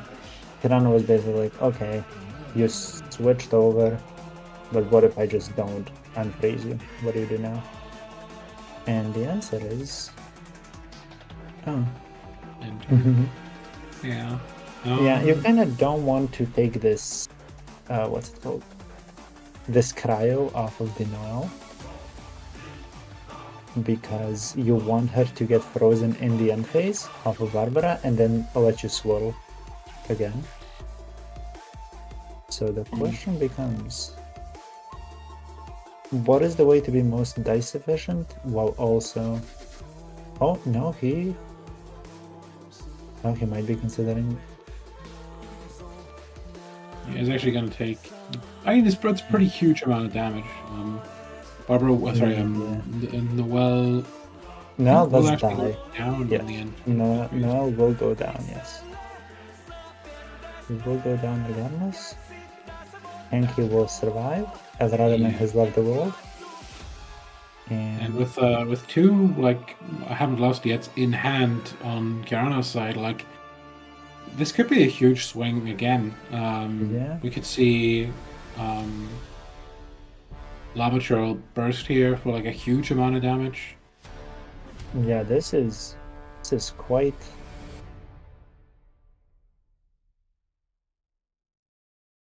the moment. Unfortunately, no weapons to give Noel all that damage, and because because we took cryo off, no elementonito either. But it's still a decent position to be in. Nothing to stop that. Like, you need to take out the Kenki here just to prevent another cryo summon. Like, you can't really just let Kenki live here. I mean, maybe there is a world in which you can. I just don't know where you go off it. Like, you need to go off at some point. The question just becomes when. Because the thing is, once this Kenki dies, the 2 Itos are activated and it is a massive problem. The thing is, I feel like, I mean, I don't know. Karano has so many cards in hand, so maybe you can, but I feel like you really don't want to play around double Ito here. You gotta think about the fact that he has this many cards in hand and he has barely tuned anything ever. So, in reality, his hand is basically sculpted as good as it can be. Now, obviously, there's a chance he has nothing, but... Oh, is he considering not Itoing here? I can kind of see it. He's considering just skilling, possibly getting 2 lava troll bursts off. Like, if they switch to Barbara... Yeah, that's actually yeah. not a bad idea. Yeah, if they switch to Barbara, you can burst. Quick switch into Barbara. Quick switch into Barbara. Is that... He still has 3 hides, I'm not... Yeah. So... Yeah. Are we trying to... Oh... Are we trying to get the burst out before she dies? Can we do it? I think, honestly, it's more that you want to guarantee that the skill comes out. Oh, so you don't It's like, there is a possibility you just have a Adeptus burst here and the Barbara goes down, and then it's like...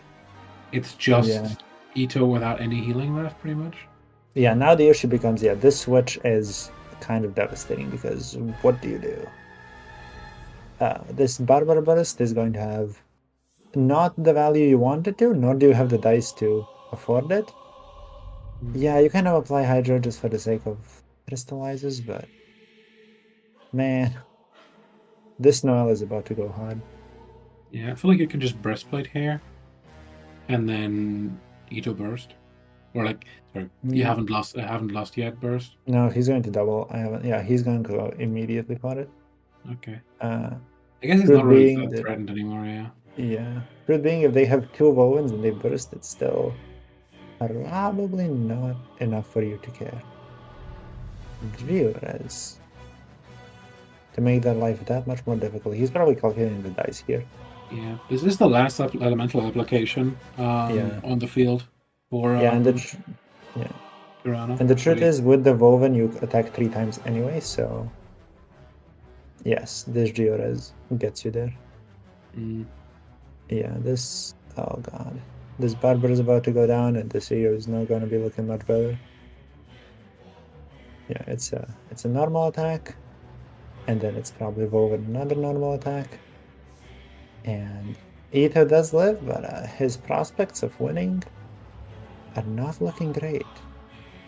Yeah, especially because this is just burst back already. Yeah, burst is back up. Ito doesn't have, or Ito still has his, I believe. Yes, because he did a dissonant.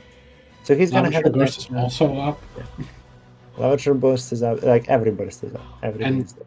Yeah, and we have like a quick swap as well. So you could just burst into burst here, and I don't think there's a single line of play that just withstands that amount of pure, attack power. Yeah, it's 10. You have 10 dice here as long as Vanner on the proc, which they do. Or Vanner on a 10 for proc. So now Also, it's we just... got the self-application of Hydro as well. Yeah, which means that's an extra. I mean, you heal 1 for 1. Okay, that's something. Do we have Lotus as well? Oh? That's not enough though, right? That's not... It shouldn't be. I don't see a how much it is. It should be like 6 damage It should or something. be. Yeah, okay. It's not enough. Even So with how the setup. many shields do we have now?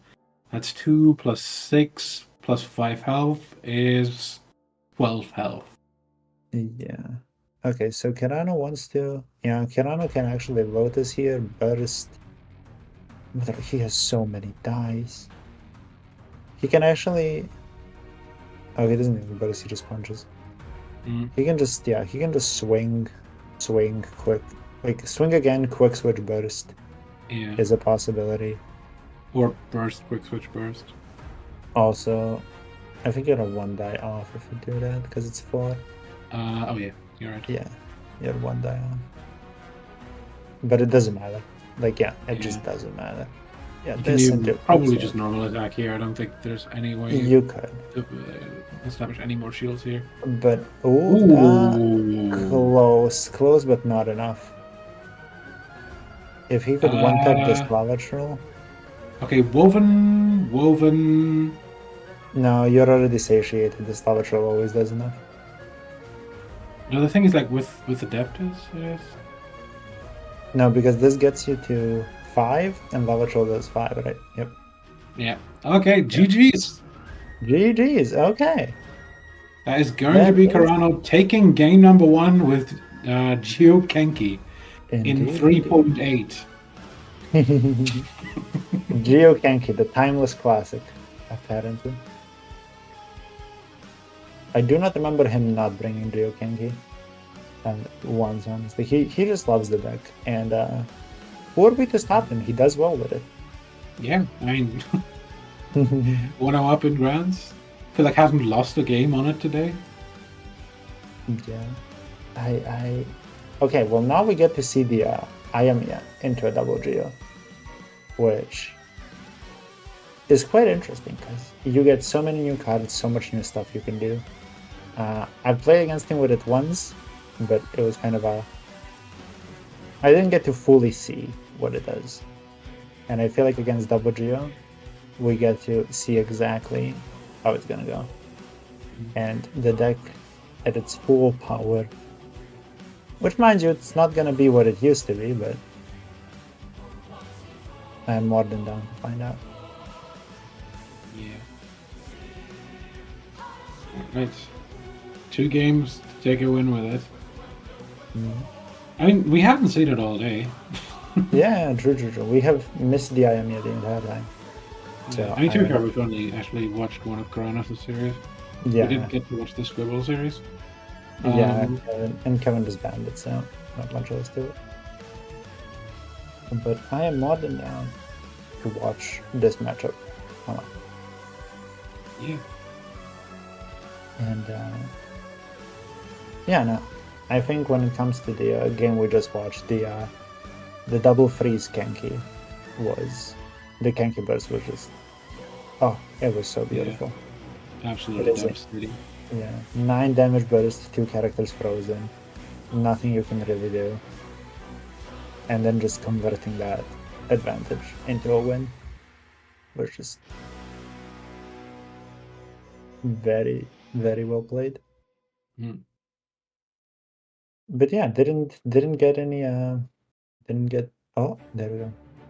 Game number 2, Karano on Ayamiya. Yeah, just sticking on the bin.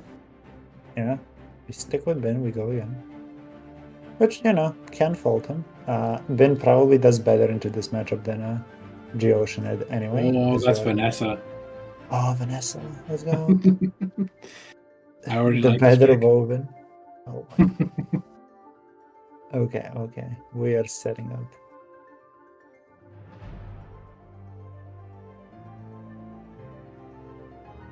We can already punch twice and star signs to be ready to burst this round. Oh, he's thinking Yeah, I of feel like keeping- Karano would have Oh. loved these dice last game. Probably. He was thinking of keeping dice for Vanessa. Oh, he gets them anyway. Vanessa also does it. That's funny. So I wonder how we play this, because it used to just be like you're trying to immediately set up Yuemiya Burst, but it's a lot more difficult to do that nowadays. So let's see how Karano solves this. Does he still go all in on setting up that burst as quickly as possible, or? Oh, interesting. So he probably Vanessa's here, and then just uses both Vanessa and star signs to get the burst ready immediately. It seems like it, if I had to guess. The only problem with that is Covenant barely doesn't get you enough dice for Liben, so the question is, how do you want to go about establishing all of that?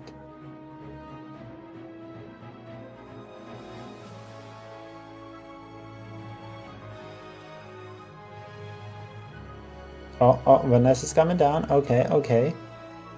Oh, This and one, he gets a or pyro die. Paradise, Oh, yeah. my Oh. lord. Oh, we might be seeing a Liban instead. Yeah. Could star sign Lion, yeah. Probably be the play here. His opponent Libans for one. He might fall. No, he attacks. Okay, so it seems he's going to get back.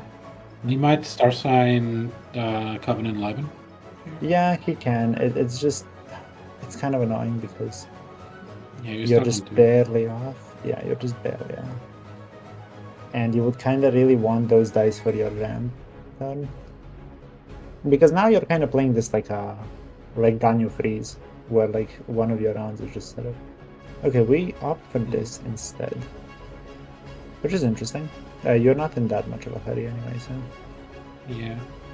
Like Ooh. when these types of decks were like a lot more popular, when you had like a lot more of these early setup decks.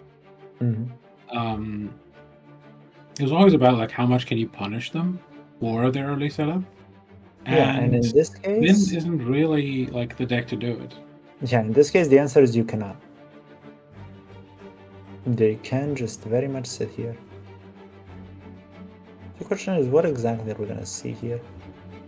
Star Signs Burst is interesting, but probably not what you're gonna do. If you punch and then burst, you say you'll keep 2 die. Yeah. One going to Liban, one going to Gamblers. That is a possible play.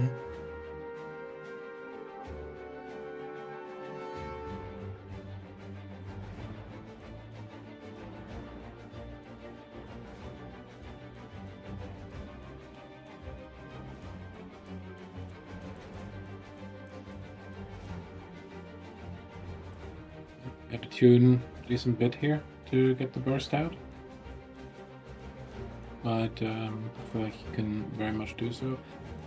Honestly, question to me is like, is it worth it maybe to even tune the Covenant here? You can, but judging by the fact that you have MMR, you probably don't want to. Wait, yeah, sorry, Yeah. I was thinking 4 dice. Never mind. No. You're good. Okay, now everything is set. Oh, more ramp? Do we have the time to do this? That's the real question. Oh, onto Chongyun? Is Chongyun gonna be the one who does it actually?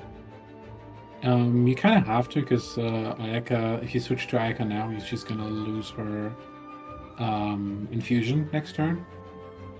So you can't really switch to Ayaka here. No, but you're never switching anyway. You're gamblers and then keeping 1 die for a Liban. Yeah, like this. Yeah. And now, yeah, because they don't have anything to punish you once you're on Ayaka. You're in no hurry. So, oh my god, the MMR, the extra dice, the Covenant, this might not be a long game at all. Yeah, this is are we gonna see like a classic turn 3 OTK? We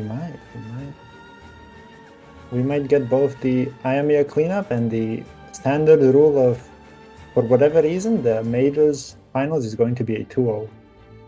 But let's not count out yet, because... Okay, we're on to Ito, so some pressure is definitely going to come down. The question is how much? Like, how much can you even? How much can you? Because, yeah, Karano goes, and then you have 7 dice, 8, basically. And then, I mean, it is not... No, wait, Karano has gamblers. Wait. Can you survive this? To, like, any means? You have all the stacks in the universe. So it's not that. Here comes the MMR. Yeah. And the Cryo-Res should be able to take out Ito here on the next attack, honestly. 4, 5, 6... Oh, it's 7 exactly. Okay, he would have to Ushi again to survive. Otherwise, he's just going down. And the issue here is, even if you take Hayek out, this Chongyun is like, he might not have gamblers, but Yeah. that doesn't mean he's not ready to go. Also, any card any character you switch to, I think you just take out as well. Like Yes, even yes. without the cryo res. Yes, even in. Okay, here I think you need it. Oh no! Oh, never mind. I forgot. Yoimiya doesn't just follow attacks. Oh my god! It doesn't matter. Yeah. Okay, I presume that we have an Ito burst here already. He is Okay, we have a the Lotus Lotus. Flower Crest. That is enough to survive this. Okay, it is an Ito Just the burst. burst. No Adeptus to take her out on time. But the issue is she just keeps going now. Yeah, she normal attacks and then bursts at the end of the turn. Well, no. She normal attacks, she bursts, and then she attacks again. Maybe twice, even possibly. I feel like how many meteoral stacks do we even have left? I think that's just one left. Yeah, we attacked twice, but it doesn't matter. We have Covenant. We have Covenant and Woven.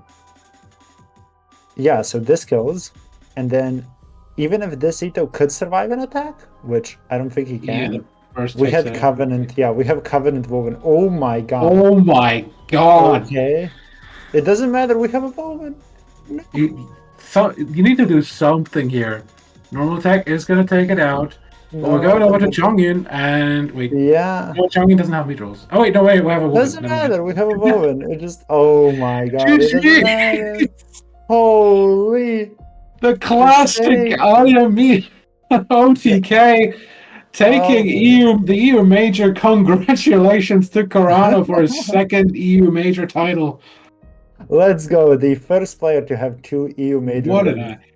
Like EU major always a time to fight Ayaka OTKs. Like That's it. Apparently, all he was missing was just to play 3.3 decks again, and he can just win again. That's all there was to it. You know? Martin Z, take note. Just cram out the old Ayaka freeze deck again. I'm sure you'll do well. Yeah, just go Ayaka freeze again, play the old stuff, and just win. Apparently, that's all that was missing. Yeah. Beautiful end. Wow. Yeah. We did just watch Gio Kenki and Ayamiya take it. Oh my. I don't even know what to think of it. Yeah. But yeah, combo deck showing off their power against all. Wow. The sweep. Yeah. So Karano has agreed to an interview. It's gonna take just a second though for that. I see. All right. We'll just wait them out. Yeah. If Delfinder's there, they're there. If not. Okay. Delfinder seems to be down for it as well, so Oh, that's cool. we can hear both perspectives of what went down. But we do have Kirano gatekeeping the EU major title, if nothing else, and getting his 2-time win.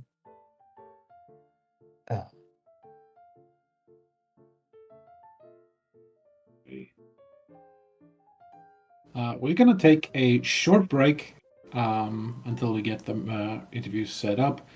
It's not gonna take too long, so stay here as glued to the screen. Be right there. Mm-hmm.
Alrighty, welcome back.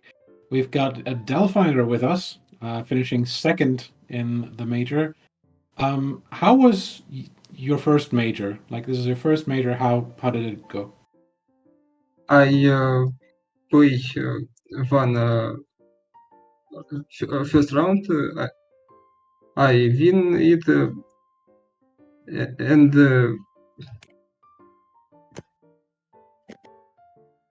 and after this I met Kunjut, and he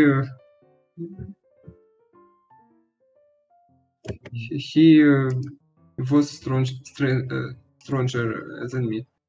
I see. Well, you still put a really good result. It was very well played.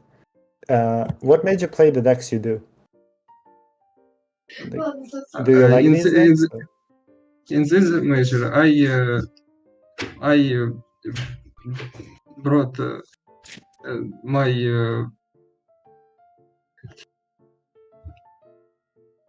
my best deck been Mhm. and two decks which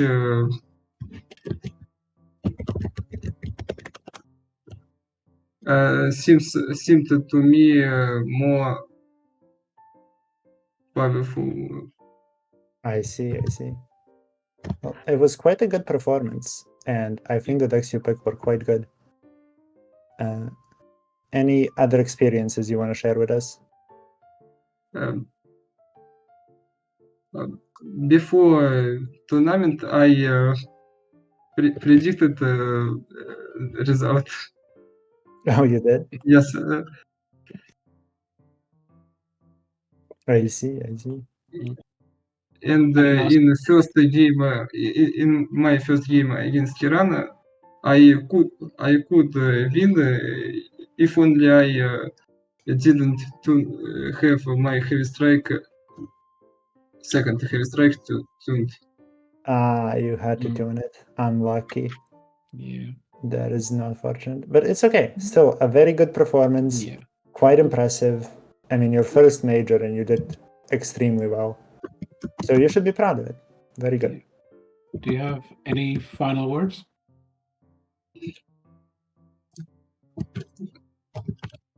Wait, сейчас. Wait a minute. Take it then.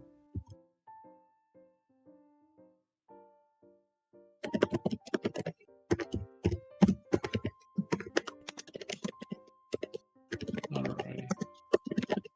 Yeah. I'm doing this. Thank you for coming in for the interview. Wait, I still Oh, here. Okay, sorry. I would like to invite you and maybe someone else to the final of Russian tournament. Sorry if it was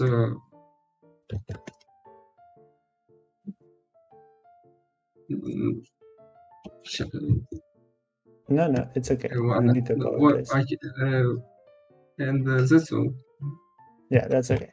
I see. So, inviting us to the Russian tournaments, and I'm sure there will be players in the server interested too to come. And thank you so much for playing. It was fun watching it all come down. Yeah. And it was quite enjoyable. We might, like, if you send us a link to the tournament, we might put it in your winners second place announcement. If you want to, yeah. We can do that in a minute. It's okay. We can set that up. It's fine. Yeah. Thank you for coming in for the interview, and good luck in the next patch. And hopefully we see you then. Okay. Bye. My thanks for this tournament. Oh, no problem. Thank you for coming and playing with us.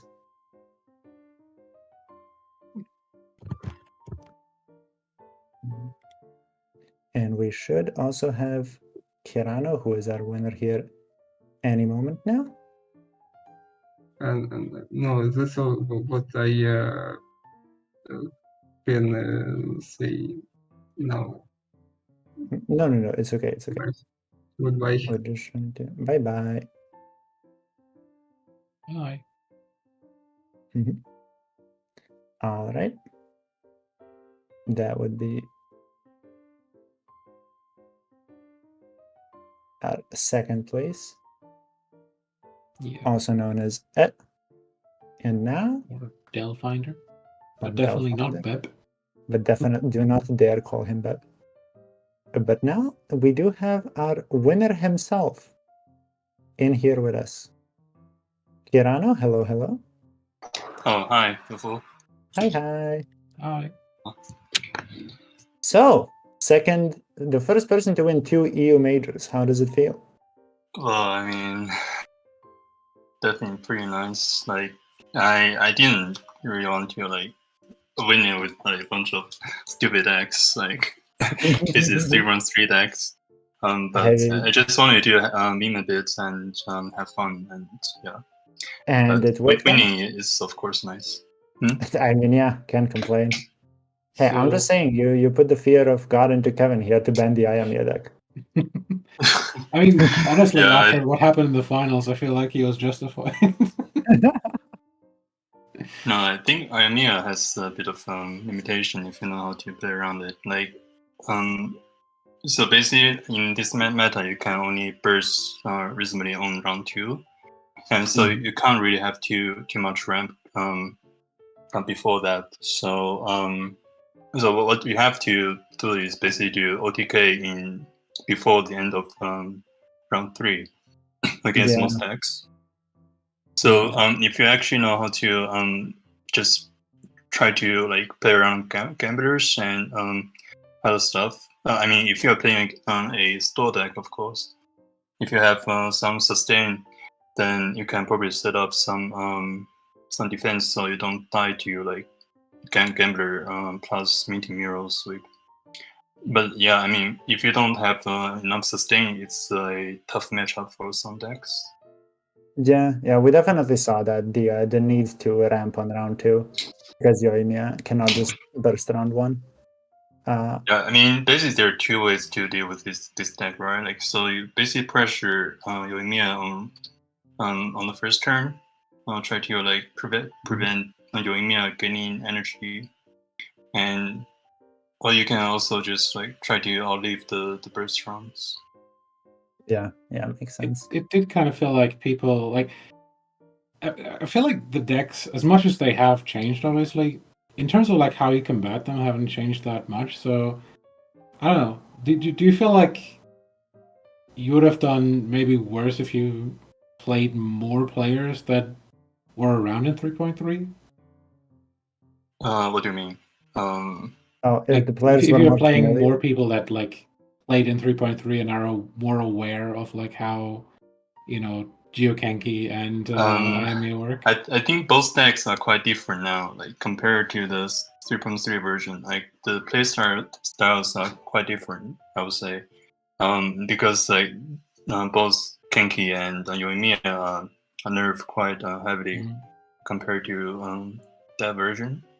So I would say I think the playstyle is quite different, and even if you have some experience against these 2 decks, it's probably not that relevant for I mean today's. So I would say it's better to just like practice against like a good player playing those decks yourself right now if you want to like get good against those decks. But nobody plays actually Geokenki these days except for me, so I don't know.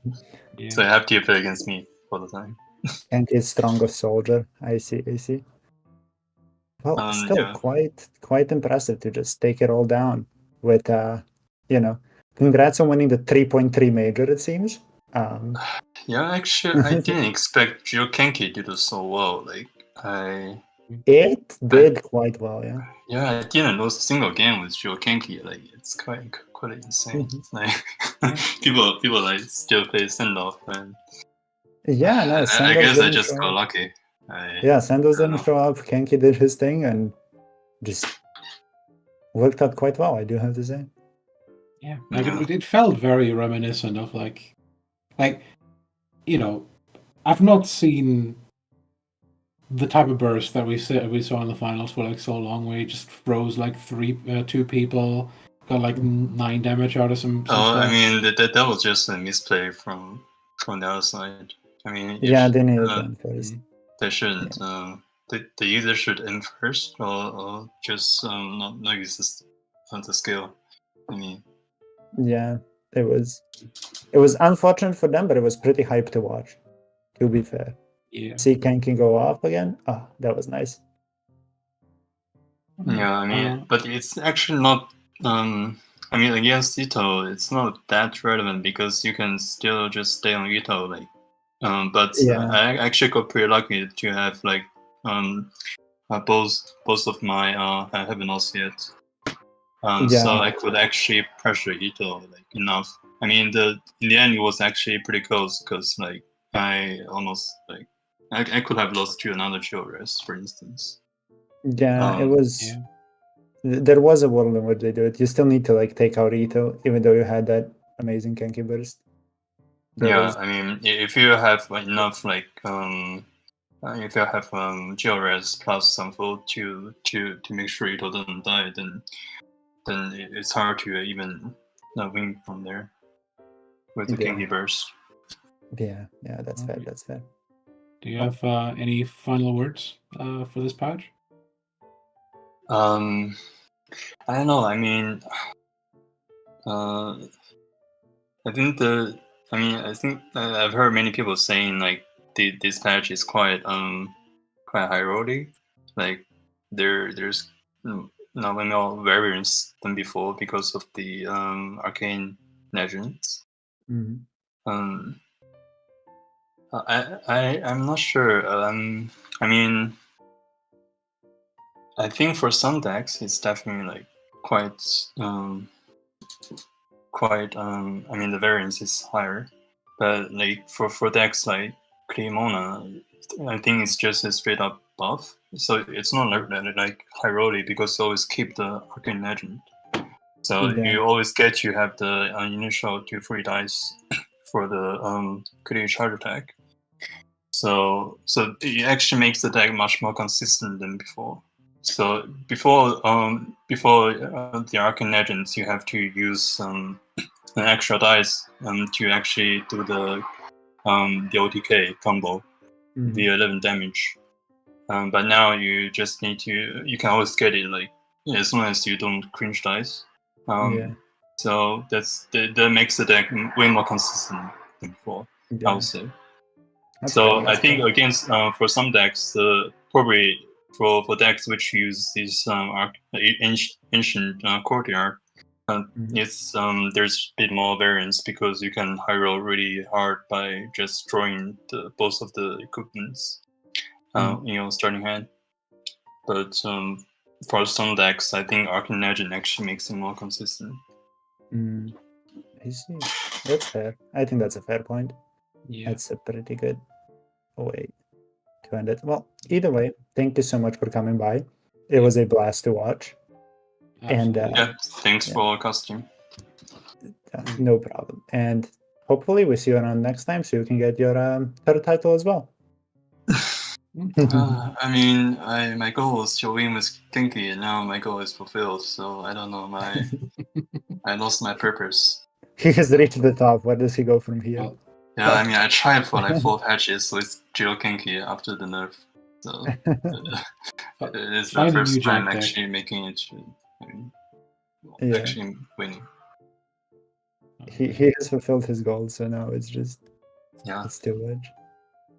Congratulations again, and we're gonna move on to our plugs. All right, see ya. See ya. Bye. Yeah. So this tournament and this tournament series is brought to you in collaboration with GITCG Mains, the #1 resource for all types of theory crafting articles around Genshin and the TCG, as well as Star Rail nowadays. Find them on Discord, YouTube, Twitch, wherever, pretty much. And of course, do not forget to also find us on YouTube, Discord, Twitter, Reddit, and basically everyone else. GITCG, we hold weekly tournaments, and the ones who perform best in those will be in a major, such as this one. So if you have been playing the card game and you want to prove your skill, or you just want to show, or you just want to learn how to play from some of the best players out there, feel free to join us. Yeah, tournaments are held in the Discord, and the community here is great as well. We got a lot of people posting the deck lists, talking in voice chat, discussing the TCG. So do check us out, and yeah. Let's move on to thanking our staff for today. Of course, in tournament organization, I'm pretty sure we had Redshifted, Sandice, Spirit, MB, and briefly, I think Amelia also helped out. Indeed. So thank you to those. Of course, thank you to Specter for dealing with all of the hassles that tournament production comes with. Yeah, Held we out the couldn't have done entire it way. without him. Yeah. Also, I think did the NA major like just a couple hours ago. Right? Yeah. Just a couple hours ago before this one started. So So probably not. Probably team fuck sleep. probably just tired and still doing his job the best he can. We couldn't have done it without him. So we very much appreciate that. Yeah. And of course, thank you to the players, everybody who's been participating this patch.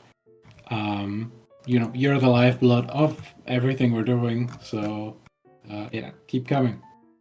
Shoutouts to them. And with that, I am FuFu. With me is Lewis, and we will catch you next time. See you. Bye bye.